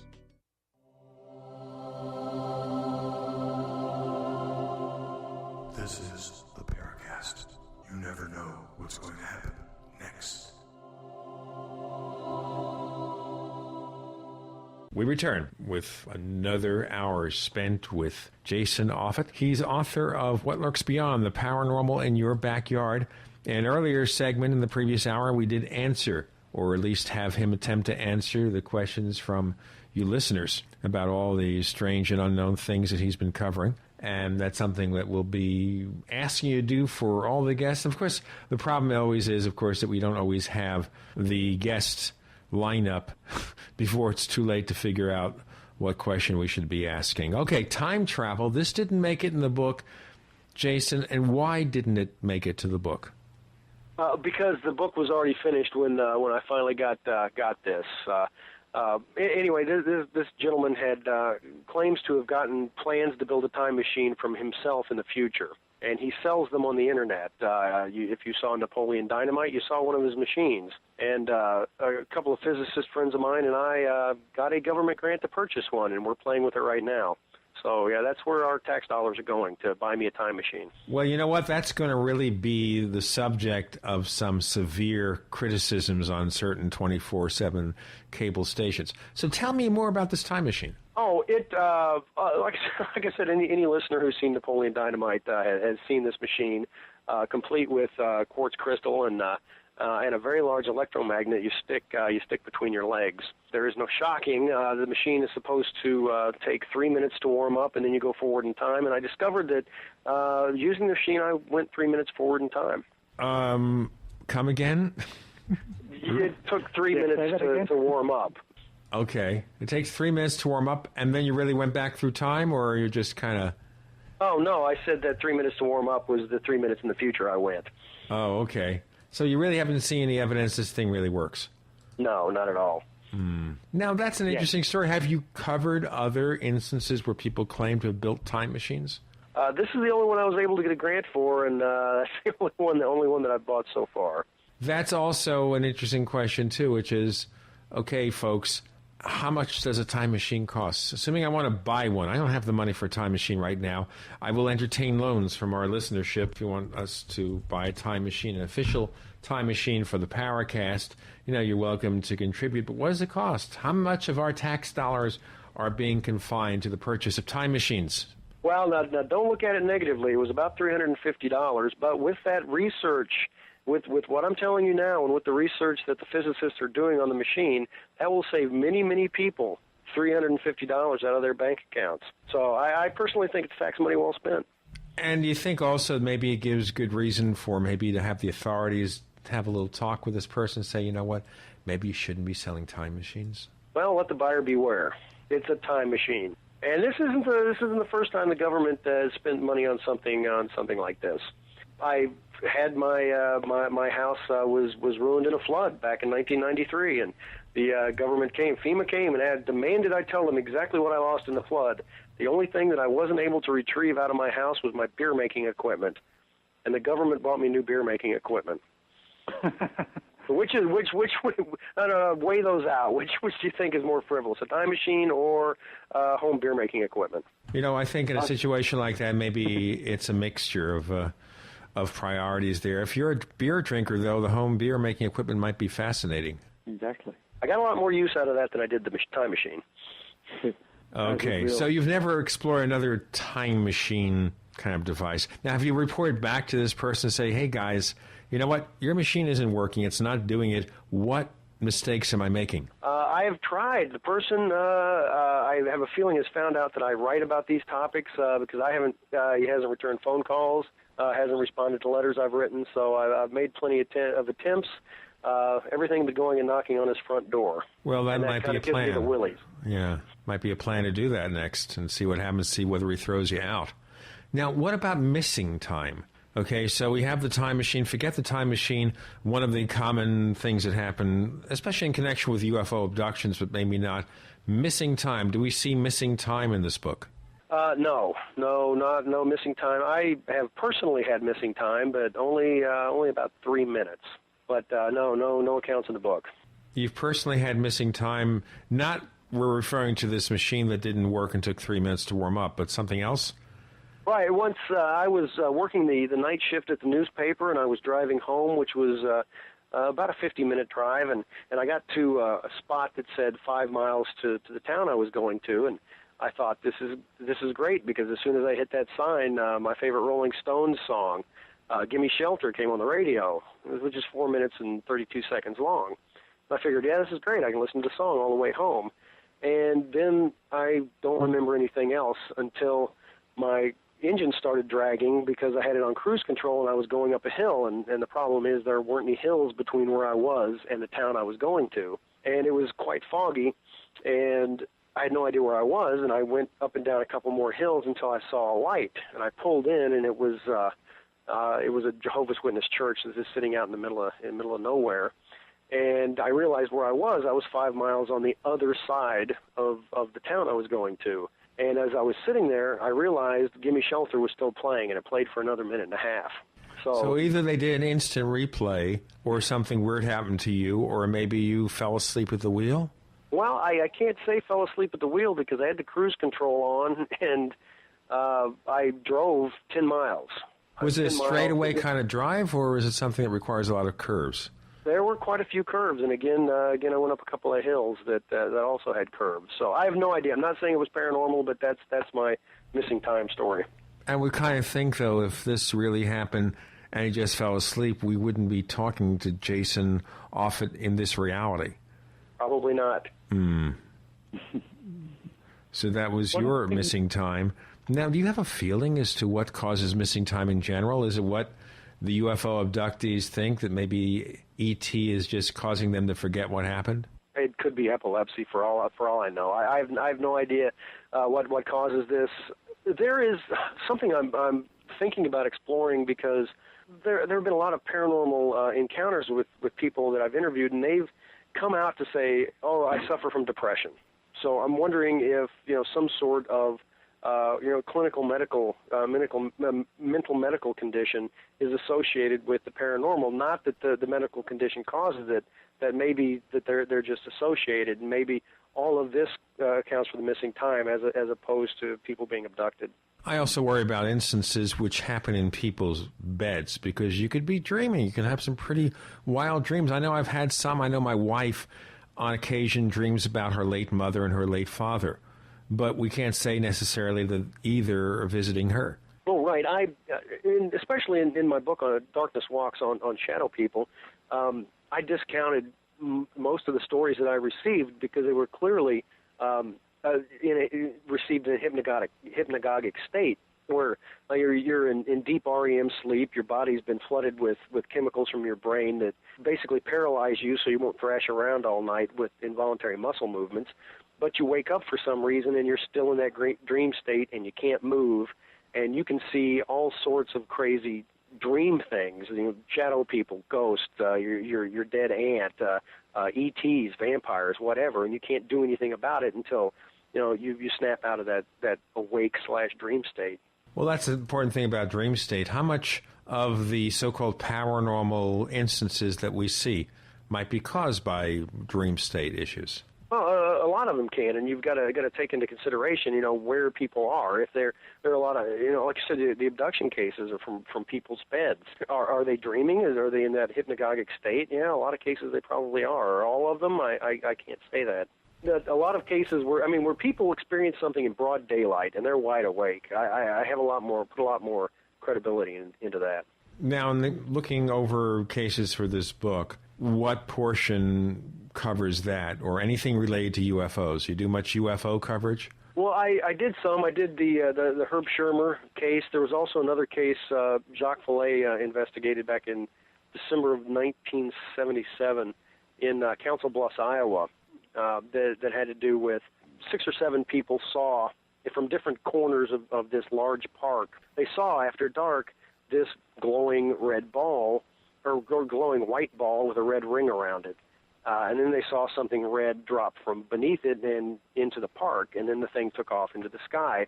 And the people converged on this spot along with the fire department, and there was a big chunk of slag that was sitting there and melting into the snow, melting into the earth, into the frozen ground.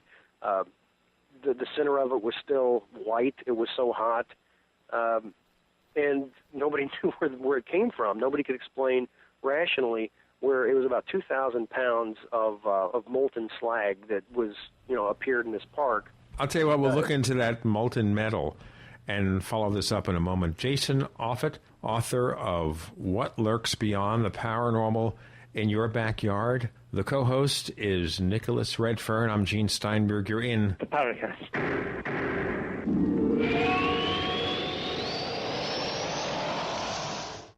Hi, this is Ted Anderson. If you own an Apple iPhone and love to listen to your favorite programs on GCN, I've got good news for you. I'm proud to announce that GCN has a brand new iPhone app available for our dedicated listeners at GCNlive.com. Listen to your favorite hard-hitting GCN programs live or on demand right on your iPhone. And the best part? The GCN iPhone app can be yours absolutely free. Download the iPhone app today by clicking on the banner at GCNlive.com. Again, that's GCNlive.com. Hi, this is Ted Anderson. Have you ever wondered why banks, stockbrokers, investment advisors won't talk about gold IRAs? They've been available since 1986, yet the financial industry won't recognize the value of gold for your retirement. Gold has outperformed paper investments, yet no word about IRAs. If you would like to have gold for your retirement, call 800-686-2237. Don't get left behind by rising inflation and low returns. Call 800-686-2237. Secure your future and call 1-800-686-2237. Welcome back to the Paracast, the gold standard of paranormal radio. And now, here's Gene Steinberg.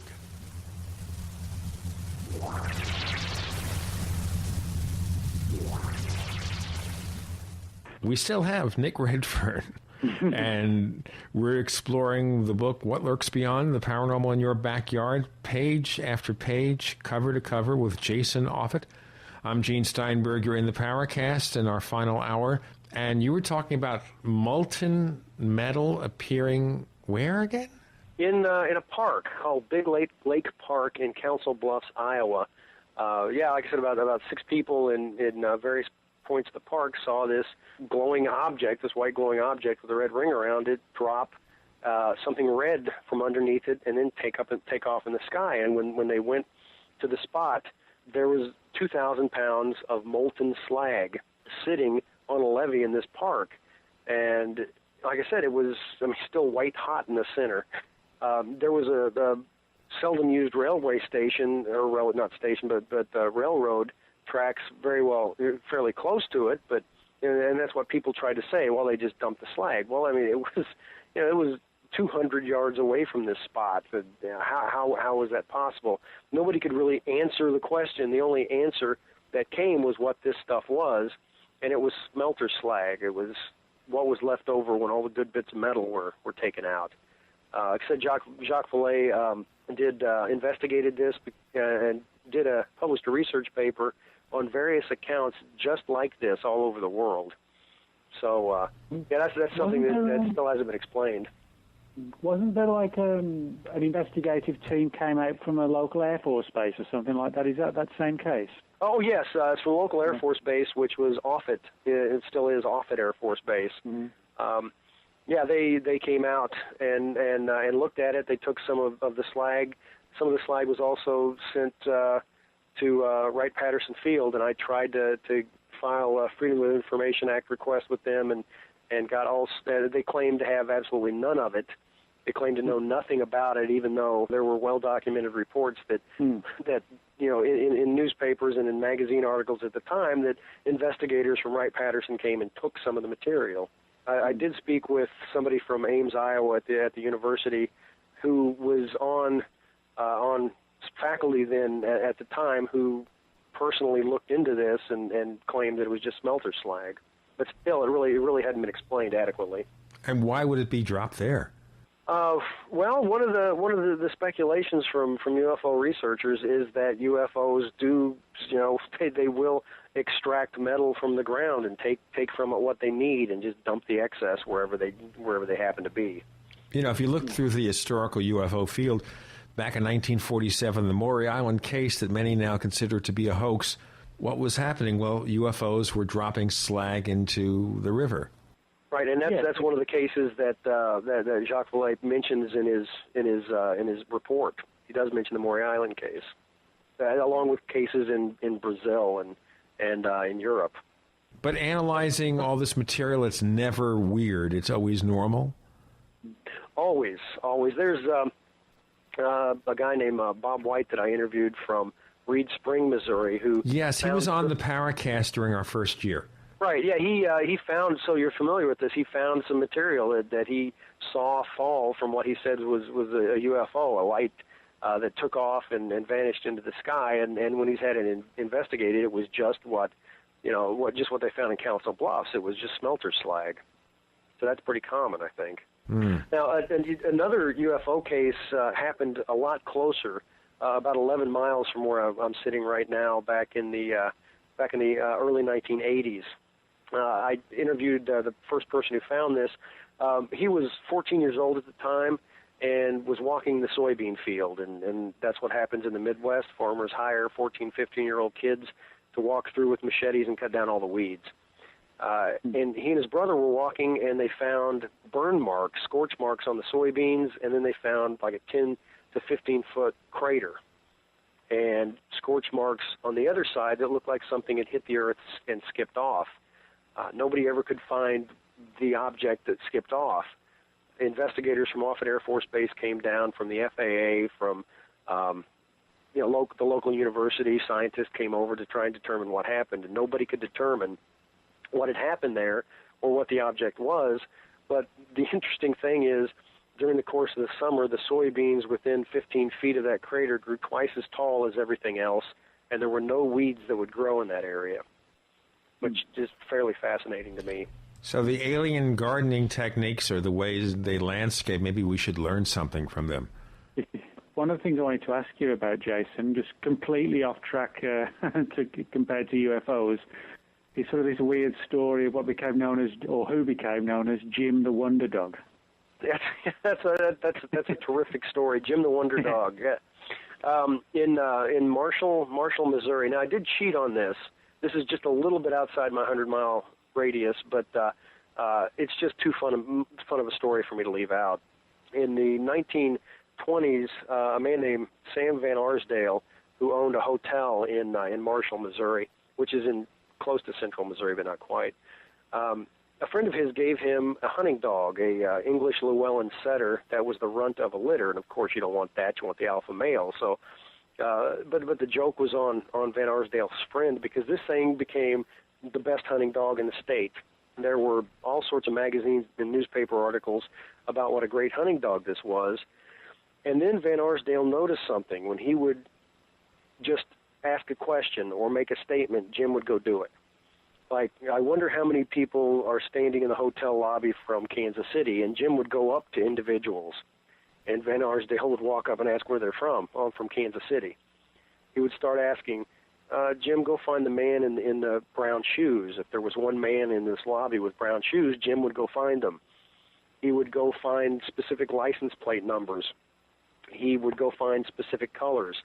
I interviewed, she's rather elderly now, she's in her mid to late 80s, but she was a young girl back when Jim was alive, and one day one Saturday she was in the hotel lobby, because that was a meeting place, and she had 10 pennies in her purse. That's the allowance her parents got her, and Van Arsdale knew this, and he said to Jim, go find the girl with 10 pennies in her purse, and he went directly to this girl. The girl started crying because she didn't want Jim to take her money. But the dog would follow commands in German, Spanish, Italian, Latin, would follow written commands in shorthand in various languages, and Van Arsdale was just a guy from central Missouri. He didn't know how to speak anything, probably couldn't speak English that well. So nobody could really explain what this dog was doing. He predicted the sex of a baby. If a woman came in and asked what, is it going to be a boy or a girl, Jim could pick it out. He predicted Kentucky Derby winners and things like this. It was all pretty fascinating, and Hollywood even came to try and buy Jim from Van Arsdale because, if you have a dog that can read the script, you don't need to train it. But Van Arsdale just wanted to hunt. To his credit, he didn't try to make money off Jim. And have you come across any other kind of stories along those lines of, psychic animals, ghostly animals, things like that? Well, I've talked to people. There are a couple about this, and all I've been able to come up with is there's a couple of fairly famous cases involving horses that could do certain trick-like things that made them seem psychic, but come to find out their owners were prompting them. Nobody could ever find this out with Jim. So have you ever found any other instances where dogs do really, really weird stuff? Well, not really weird. Just, pets will act like there's somebody in the room when there's not. There might be somebody in the room. We just can't see them. The only thing I can see with animals that's anywhere psychic is I don't like cats, and anytime I'm in the room with a cat, it sits right in my lap. It's trying to convince you that you have to change your ways, Jason. It must be it. I stay away from cats because my wife is allergic to cat hair. So I have no choice there, Not that I dislike cats, but, there you go. We have Jason Offutt. He is author of What Lurks Beyond, the Paranormal in Your Backyard. We've been exploring all the strange events with some slight cheating in one case where he looked into a paranormal event that happened a little bit outside of his jurisdiction, but we won't say anything to his publisher about it. Nick Redfern joins us this week as co-host. I'm Gene Steinberg. You're in the Paracast.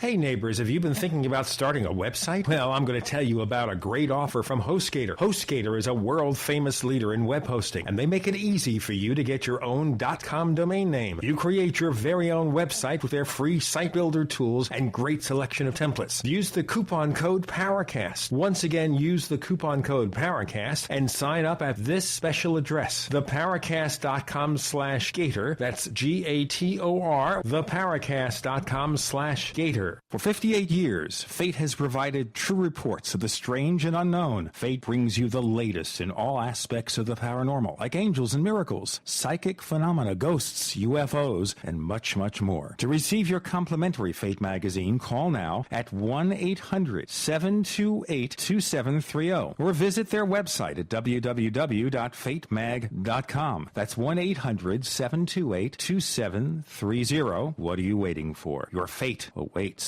When making important financial decisions, you should always know the facts. That's why Midas Resources is willing to pay you to read the facts. Midas Resources, a team of hand-picked financial specialists with decades of financial experience who are ready to provide you with state-of-the-art, up-to-date financial services. Midas Resources offers a host of services and stands behind their products. In fact, if you call and order their free Midas report, Midas Resources will pay you.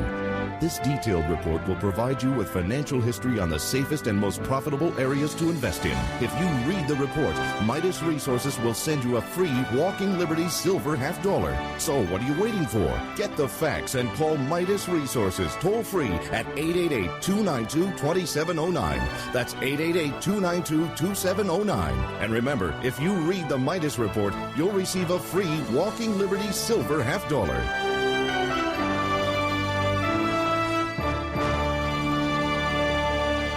Men, when you want the spark back in your love life, when you want to bring back intimacy, when you want to please the special woman in your life, use Mojo Ryzen. Mojo Ryzen is a safe, revolutionary herbal sexual formula for men that combines ancient Chinese school of thought and modern science to significantly support stamina, performance, and pleasure. Mojo Ryzen is a proven 100% natural product that works the first time, every time. Mojo Ryzen works even after consuming alcohol. Mojo Ryzen will not give you unwanted unwanted side effects. Mojo Ryzen will allow you to give your partner what they deserve. Try just 3 capsules of Mojo Ryzen, and if not completely satisfied, send back the remainder for a full refund. Buy Mojo Ryzen at mojo-radio.com. That's mojo-radio.com. Or call toll-free 1-877-330-1120. That's 877-330-1120. Go big, go strong with Mojo Ryzen all night long.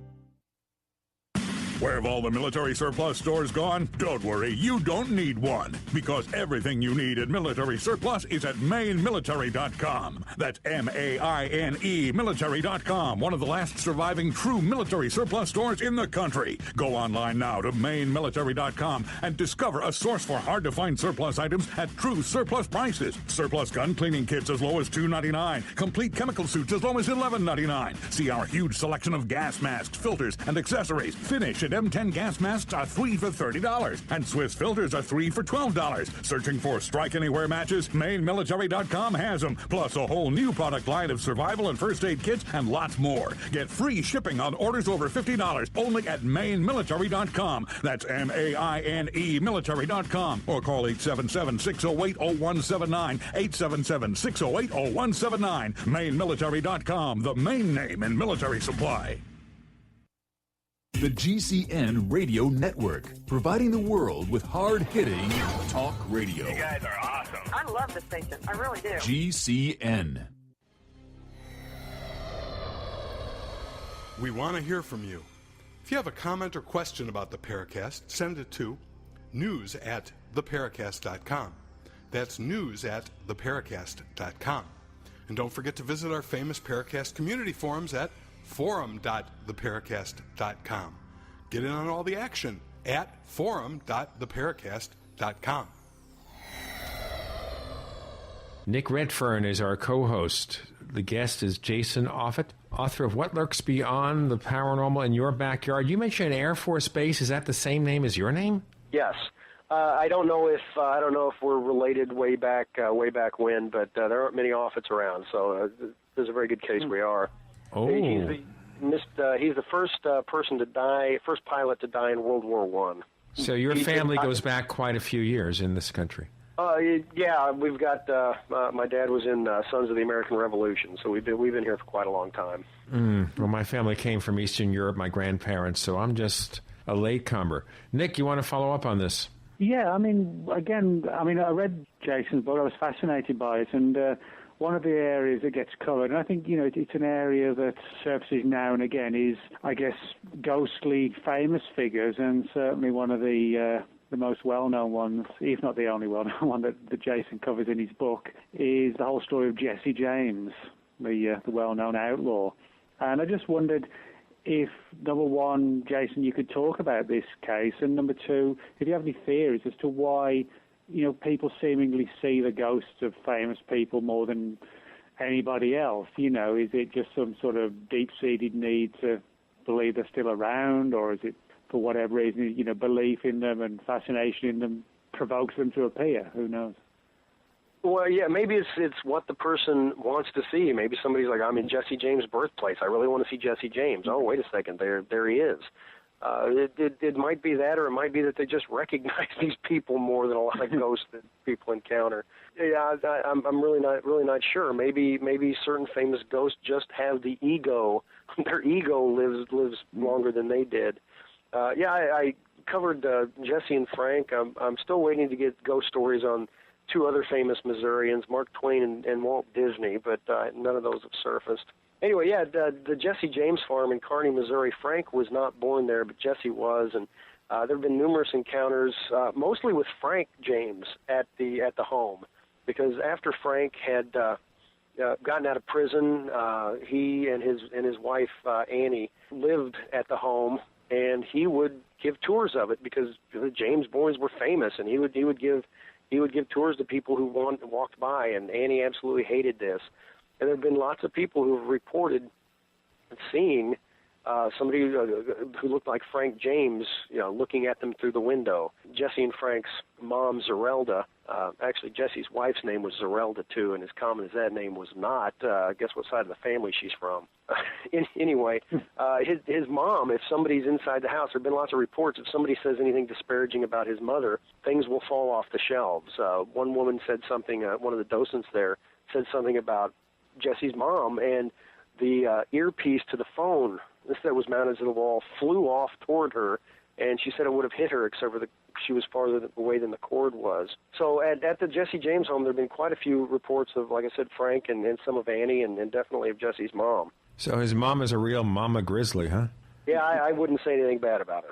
Now, Frank, at the nearby in Independence, Missouri, which isn't too far from Kearney, Frank was in jail there for a while after he finally got busted, and he was treated as a celebrity. He had a room all to himself, a cell all to himself. The door was left open, just like Otis the Drunk on the Andy Griffith Show. He could just come and go as he pleased. He would have dinner with the marshal and smoke cigars, and people report smelling cigar smoke there all the time, and it's on the National Register of Historic Places now, and you can't smoke. People, they have to freshen the bed up almost every morning because it looks like somebody slept in it overnight. And one Christmas, they put a Christmas tree in Frank's cell. The next morning, the person who closed the building opened the building. Nobody else had been there, and the Christmas tree had been thrown out into the hallway. So there have been, like I said, a lot more reports about Frank than Jesse. Well, maybe Frank has a stronger personality? Yeah, possibly, yeah. Or maybe Jesse lived until he was 150, like the people in Texas think.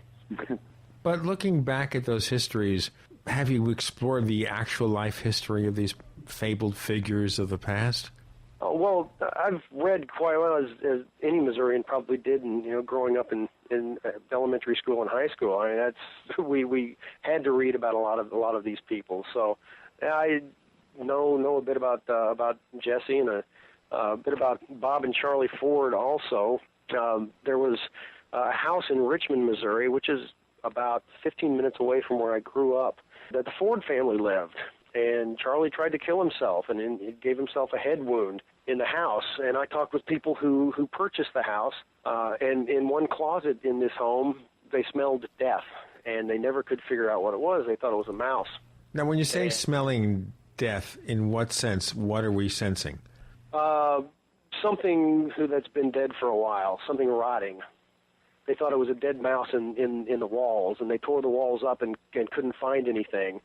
And eventually, I don't put a lot of stock in psychics, but eventually they had a psychic come to the house, and the psychic said a few words, and all of a sudden the smell was gone. Didn't use Lysol. Yeah, maybe that was it. That could have helped.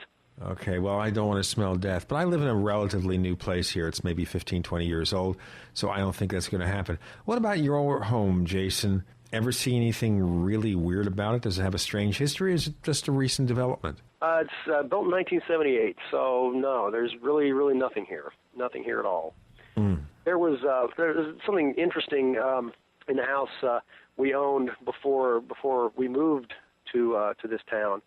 It was a really old house. It was built in the late 1800s, and my wife and I just had a baby. And to get from our bedroom to the bathroom, you'd walk through the nursery. And about 2 or 3 o'clock in the morning, when my wife would get up to use the restroom, she would notice something that she said looked like Tinkerbell from Peter Pan over our baby's bed. And when she stared at it, it disappeared, and I didn't think much of it until I saw it. And like I said, I don't take much stock in psychics, but I was interviewing a psychic not too long after I saw it, and she said, "You're experiencing something weird in your house." And I explained to her the light over the baby's crib. And I didn't say the baby was a boy. I didn't say the baby's name.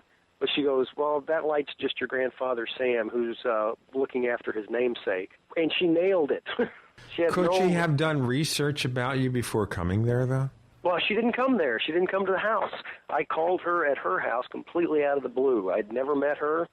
I just started writing my first book about ghost stories.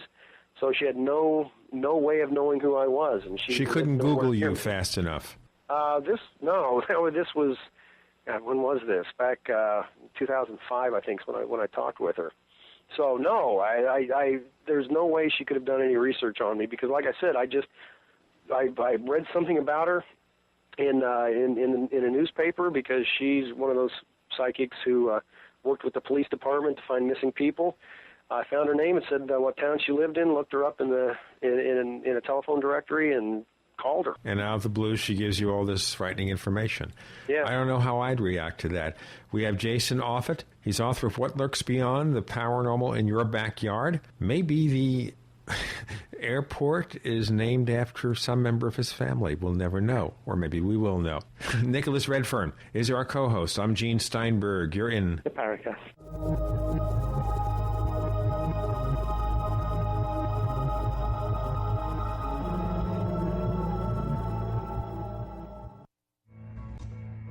Is there a secret UFO agenda? Do strange creatures from the darkest corners of the mind roam the earth? Is there evidence for mind control, time travel, or devious government conspiracies?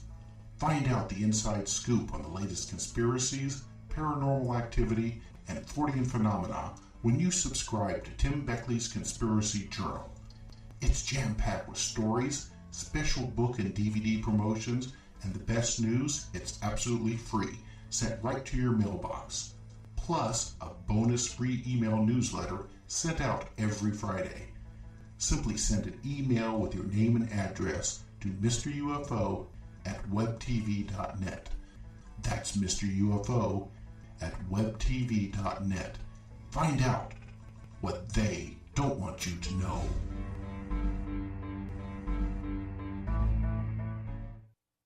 When you hear the words water purification, what comes to mind? If it's Berkey Water Purification Systems, this message is for you. Did you know that over 60% of municipal water contains fluoride at less than 2 cents per gallon? Berkey water filters purify treated and untreated water, remove dangerous chlorine, fluoride, and contaminants from municipal water. These filters are powerful enough to purify stagnant pond water, making them perfect for rainwater collection systems. From the smallest to the largest systems, BigBerkeyWaterFilters.com has what you need. With your system purchase, you'll receive a shower filter, a fluoride filter, or 2 sport Berkey bottles absolutely free. BigBerkeyWaterFilters.com would like to offer GCN listeners 5% off all ceramic filter systems and ship all orders over $50 free of charge. Visit BigBerkeyWaterFilters.com. That's BigBerkeyWaterFilters.com. Or call 1-877-99-BERKEY. That's 1-877-99-BERKEY today.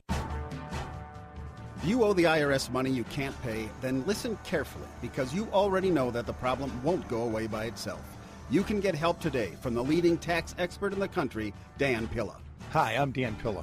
The IRS isn't going to just forget about you. Right now, the IRS is hiring thousands of tax collectors to go after delinquent accounts just like yours.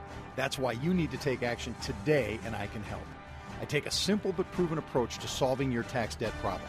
First, I stabilize collections so you don't have to worry about wage and bank levies. Next, I build a detailed plan to get your debt reduced to the fullest extent possible, sometimes even eliminated. Finally, I work with you every step of the way to get your problem solved once and for all. So call now for a free consultation. Call 1-800-346-6829. Dan Pilla will solve your tax problem, guaranteed. He's helped thousands of people, and he can help you too. Call us today at 800-346-6829. That's 800-34-NO-TAX.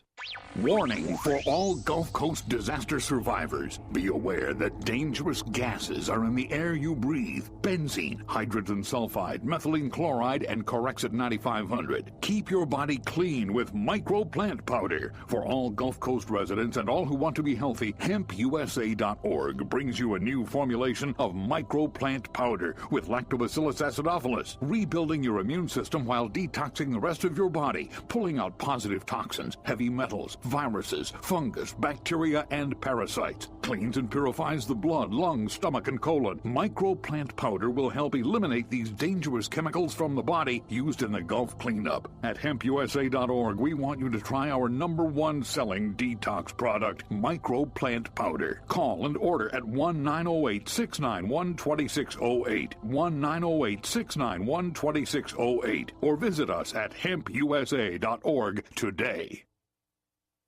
Tired of searching for great talk radio? Search no more. I'm told that it has everything. We are the GCN Radio Network. Hi, this is Don Ecker, and you are tuned in to the Paracast. Let me tell you what, you're going to hear stuff here that you probably won't hear anywhere else. Hear that, George Snorri? We have two more segments with Nick Redfern, our guest, Jason Offutt, author of What Lurks Beyond, the Paranormal in Your Backyard. I'm going to move to a totally different subject. There's a chapter in there, I noticed, about someone being possessed. Of course, those of you who've watched exorcism movies can appreciate this. Tell us the story. Well, this is a story about a young man named Travis White, and when he was in his late teens, he started noticing a shadow person in his house. It was out of the corner of his eye, and eventually it started getting more and more into his direct line of sight until he could see it straight on. And one time when he saw it, it peeled a hood back and he could see the face, and he said that it was hideously scarred, and said the nose was broken, and it said it looked horrible, and the thing started talking to him, and he knew that nobody else would be able to see this if they were in the room, just him. And he knew. How did he know that? How did he know that nobody else would see this person or this thing? He had a feeling at the time when he first started seeing it. He did start seeing it when people were in the room, and nobody else saw it. Nobody else could hear the thing. Okay. The thing would talk to him when he was in church, and he would look around, and nobody was reacting to it. When he specific things like going to church, the voice would keep telling him to get out, and he would get a headache, and his headache would get progressively worse until it chased him out. It chased him out of the sanctuary, and when he left, his headache would automatically disappear. This thing would start telling him to do things like get in your truck, and he would get in his truck and wake up 3 hours later, and he would be 150 miles away, sitting in his truck that still started in front of a convenience store, and he had no idea how he got there. The thing hated his girlfriend and would tell him, you got to get rid of your girlfriend, get rid of her. And when Travis was around his girlfriend, the thing was gone, which means he probably should have married that girl. But when he was talking to her on the telephone, the thing, he would feel that it wasn't anywhere near him. But as soon as he left his girlfriend's house or got off the phone, it would come back, and it would be angry and hit him with headaches again. He eventually broke up with the girl. The thing then started telling him that he had to get rid of his father. And at that point, he started talking to his dad about it, and his dad's a big churchgoer, and they had prayer session after prayer session after prayer session, and finally the thing left. Travis said that it didn't disappear, but it's in the back of his head somewhere. He knows it's there. It just hasn't reared its head again. Travis is 24 now and is the night manager at Taco Bell, but he seems to be doing pretty well. And in this case actually really means a bit to me because we go to church with these people. We go to each other's house for dinner, and I know them extremely well. And Travis, both Travis and his father, this physically, I can tell that it really upsets them. Now, the skeptics in our audience are going to say maybe he should go to a psychiatrist and get some more intensive therapy to find out what's going on, to look for mental demons rather than physical ones. Well, yes, and of course there's that. I'm with the really old school, thousands of year old, sort of cure. We need to drill holes in people's heads. Oh, that's one answer. Yeah. Any other instances of possession, or maybe something that requires exorcism? Well, not in this book. No. This was my one case of exorcism. I try and stay away from the darker ones, but the occasional dark story I like to stick in. I know that when you're talking about sort of paranormal and supernatural things, one thing that you cover in the book is the whole issue of the use of Ouija boards, and how that comes into play with the paranormal and what people think about them, etc. I just wondered, if you had any sort of interesting stories to tell about the cases you investigated, and what conclusions you come away from the whole notion of using Ouija boards, etc. Well, when it comes to Ouija boards or seances or automatic writing or just talking to things in an empty room, any of this is an invitation. You're saying, hey, somebody I can't see, something I can't see, come and talk to me. And if something is out there, and if something nasty is waiting around for an invitation to talk to you, that's the invitation. if I were to use a Ouija board, would something happen? I don't know. Probably not. I used a Ouija board once, and that was in high school, and that was just to hit on some chick. Did you get the chick? Yes, I did. Oh. Yes, and which goes to show that Ouija boards are bad, because that was just the worst thing that could have happened to me. Be careful what you wish for, or who you wish for, or whom you wish for. Sorry, people. Right, but all the interviews I've done, all the people who have worked with Ouija boards, bad things happen. And I try to just warn people to stay away from something where traditionally bad things happen. And I said saying something into an empty room. I interviewed a guy from South Missouri who hunts, and he owns quite a bit of land, and he has a trailer, a little pop-up trailer, way back in the woods that he uses when he goes deer hunting. And he went out one night, the night before deer season started a couple of years ago, and was sitting around the campfire having a couple of beers, and said he didn't feel like he was alone. And he said out into the darkness, I think something's out there. If you're out there, come sit by the fire and have a beer with me. And later in the evening, the trailer started rocking like crazy. He couldn't see anything out, of the holes that he had to look at. He tried to open the door. The door was locked from the outside, and that's not possible. It doesn't lock from the outside. It just locks from the inside. And he told whatever it was out there shaking the trailer to move. He was going to shoot at the door, and he blasted the door until the lock came open, and there was nothing out there. And after that point, whenever he walks by a door, the door moves at least 6 inches. He said no matter where he is or the weight of the door. So he's convinced that whatever he invited to sit next to him by the fire came and stuck with him. It hasn't done anything bad, but it creeps the hell out of him. Did you ask him to demonstrate this to you? I interviewed him and some of his family members over the phone, but he lives a good 8-hour drive from me, so no, I didn't. This is not something that you're going to come to his house and say, okay, move that door 6 inches. Yeah, no. Well, if he lived closer, I would. So in general, Ouija boards, I don't know. I've always been concerned about them, but the only time I really used them, I was a teenager, and my best friend's mother seemed to have luck, but I think she was just putting us on. And that's the good question, too. With a Ouija board, how much of it is just subconscious movement of the thing there? Well, it could be. Or I mean, there's you could easily do some sleight of hand to make the planchette move. I'm not saying I'm a believer in Ouija boards. It's just something I just really don't want to play with. You never tried. You never were tempted, huh? Well, just like I said, just that one time, and it didn't end well. Right, and you'll never do it again. Never. So is that a warning here? Are there things people should do to avoid encountering so-called evil paranormal events? Yeah, no invitations. Don't call out. Hey, come and join me. Like I said, the Ouija board or trying to do automatic writing or things of that nature. I mean, depending on your religion, certain things from other religions you shouldn't do. I mean, if you're a hardcore Christian, stay away from Wicca. Of course, if you're a hardcore Wicca, you might want to stay away from Christianity, but it all has to do with somebody's belief system, and my belief system is just stay out of the way of these things. Mm. So you're seeing in a lot of cases where people don't stay away from these things, they live to regret it. Right. Well, and let's go back with with the Wicca. I interviewed a woman from St. Louis a number of years ago who just innocently bought a book of spells, and she bought this old farmhouse, and she lived there for a while, and everything was perfectly normal. And then she found the book of spells she'd bought months ago, and started to do a couple of minor ones, and all sorts of things started happening in her house.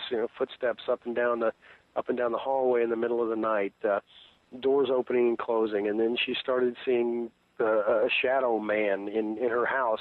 I'll tell you what, we'll get to the shadow man and the other phenomena in a moment. Jason Offutt, author of What Lurks Beyond, joining us. Co-host is Nicholas Redfern. I'm Gene Steinberg. You're in the Paracast.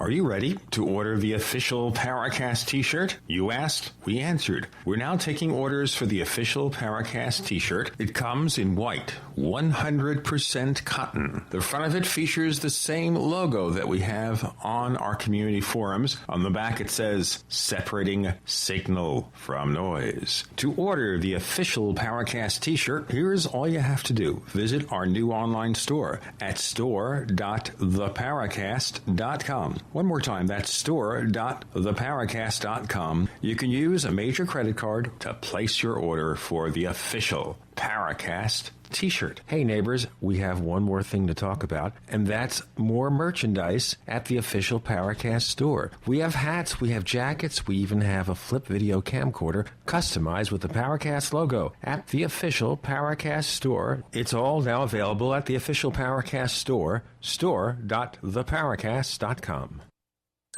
If you're a regular listener of this station, then disaster survival is vitally important to you and your family. Long-term food storage, water filtration, emergency food preparation, and quality survival products are not just talk topics, but a way of life. We strongly believe in being prepared for any emergency. We are foodandwaterstore.com, owned and operated by people who are into emergency preparedness. And because we are preppers like you, we own and use the products we offer. You'll find quality name-brand proven products like Global Sun Ovens, Wonder Mill Flour Mills, Mountain House Foods, Seychelles and Berkey water filters, and many more, plus videos and articles at foodandwaterstore.com. 90% of our customers are return customers because of our low prices and excellent customer service. We still believe the customer is always right. Discover what your family needs to weather any storm at foodandwaterstore.com or call 1-877-773-7123. Foodandwaterstore.com, helping you prepare for the storms of life.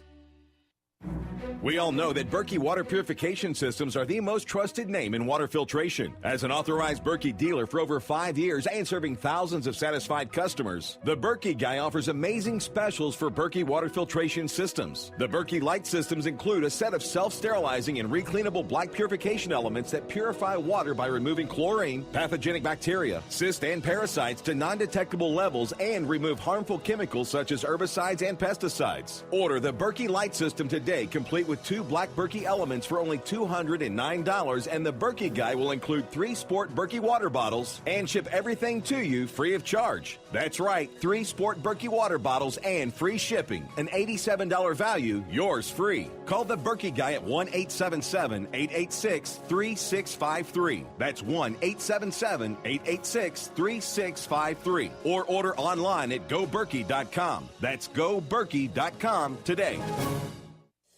If your handgun is loaded and easy to get to, it's also dangerous. What if you could reach your loaded handgun instantly and still provide a margin of safety for your family?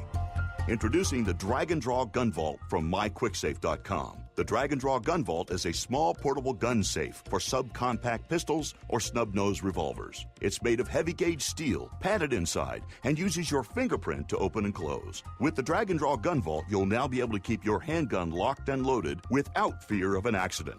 See the revolutionary Drag and Draw Gun Vault in action and order yours online at myquicksafe.com. That's myquicksafe.com. Or call toll-free 877-327-0365. 877-327-0365. That's 1-877-327-0365. Or go to myquicksafe.com. Stay locked, loaded, and safe with the Drag and Draw Gun Vault from myquicksafe.com.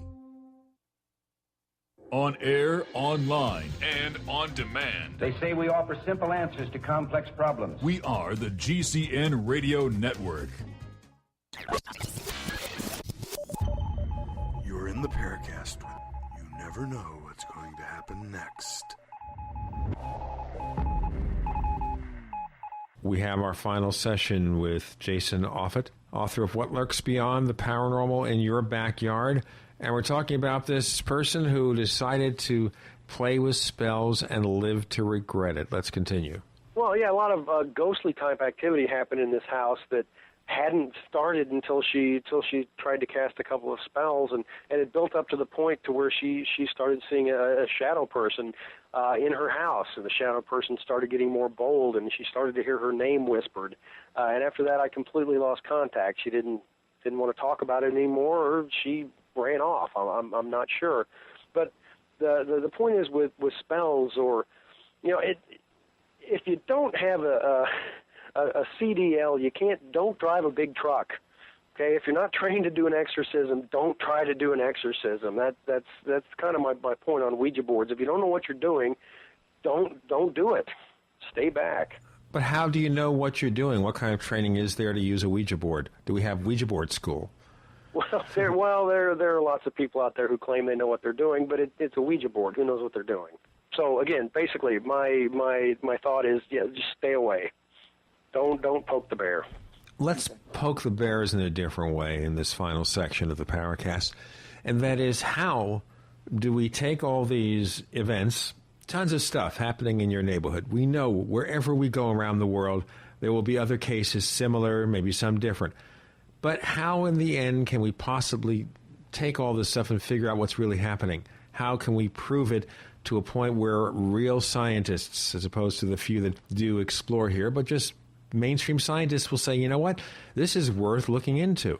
Well, you just have to show them enough evidence, and what mainstream scientists have. I mean, Dr. John Mack, when he started doing his research, realized, oh, wait a second, there's something going on. Dr. Jeff Meldrum, the anthropologist of Utah State or Idaho State, I don't remember, when he started doing a little bit of research, let me take a look at these, Bigfoot, foot cast, plaster cast. And then he noticed, wait a second, these couldn't have been faked. This is a primate footprint. And until you pique somebody's interest like that, it's not going to be proven to scientists. The problem is, scientists, you're not going to get tenure if you start researching this stuff. You're not going to get, promoted. You're not going to get grant money if you're researching the paranormal. So it's going to take a special scientist in order to start doing that kind of research. The other thing is that some people want to compartmentalize these various subjects. So we have UFOs in one category, ghosts in another, strange creatures, possession. So that makes it difficult, because can we really separate any of this stuff? Is it all due to similar causes? Well, which is a great question, and a lot of people have explored that. They're trying to find the unified paranormal field theory.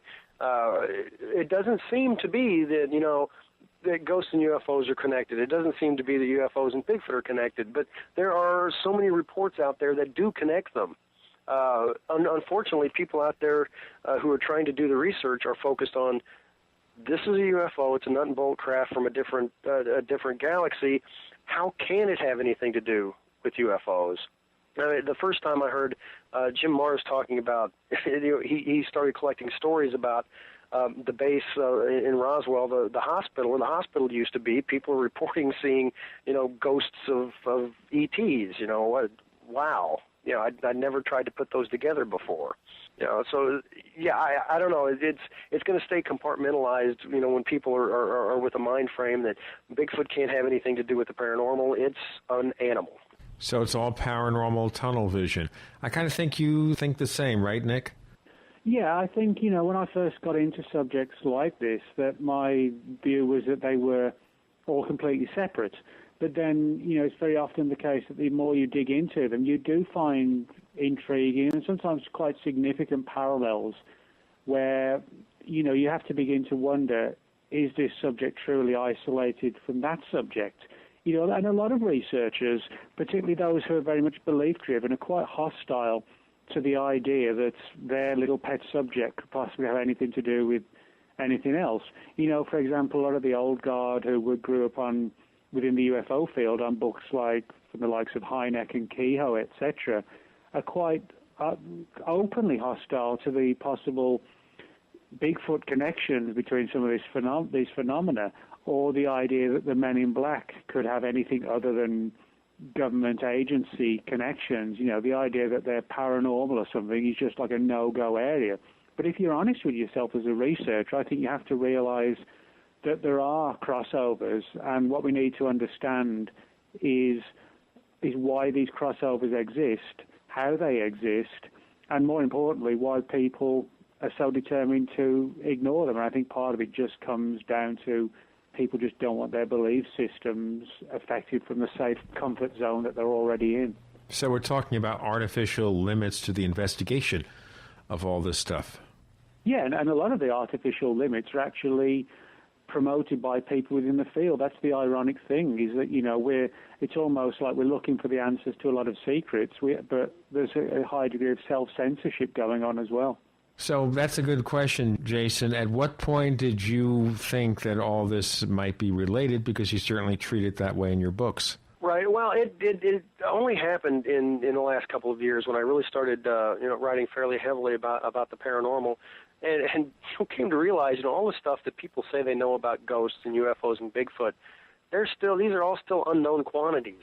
We don't know what's going on really. We can speculate, and why can't all these things be connected? That was when it really hit me, is we don't know what a ghost is. I mean, they've been reported in every culture throughout the planet for as long as, as far back as we go. So, are there ghosts? Yeah, it sounds like there may be, but why can't they be connected with something else? Because we don't have a textbook that says science says this. So, I'm all for these things being one and the same.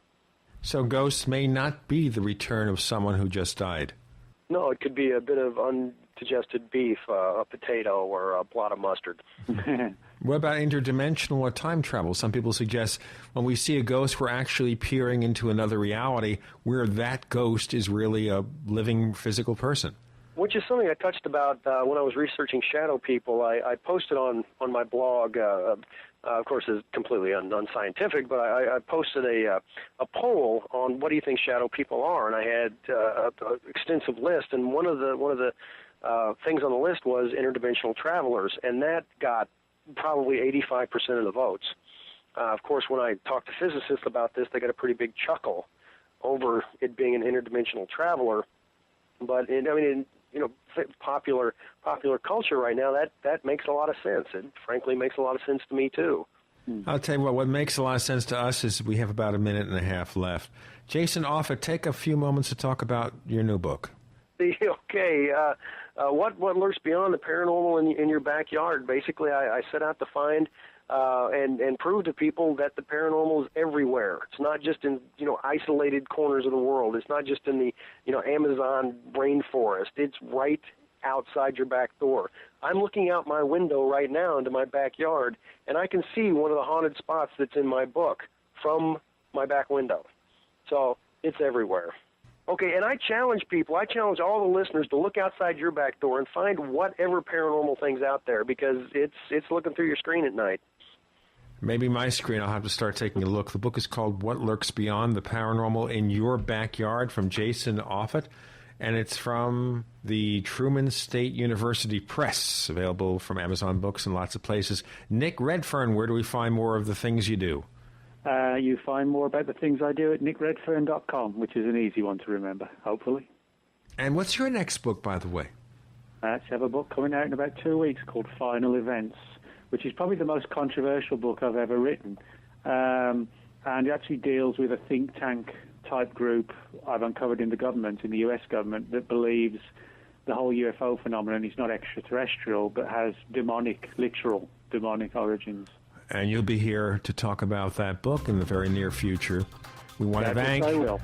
You darn well. Maybe we'll have Jason be the one to question you. We'll see. Okay. Next week, we have David Hatcher Childress to return to answer your questions and talk about Yeti. Special thank you always to Nick Redfern for being one of our co-hosts on the Paracast. Jason Offutt, thank you so much for being on the Paracast. Gene and Nick, it's been great being on. Good to talk to you guys. You too, Jason. Thanks a lot.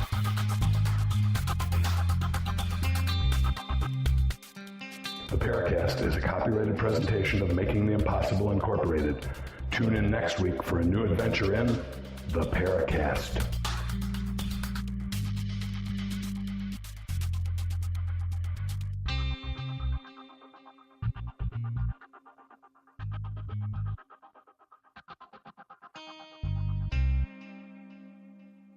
You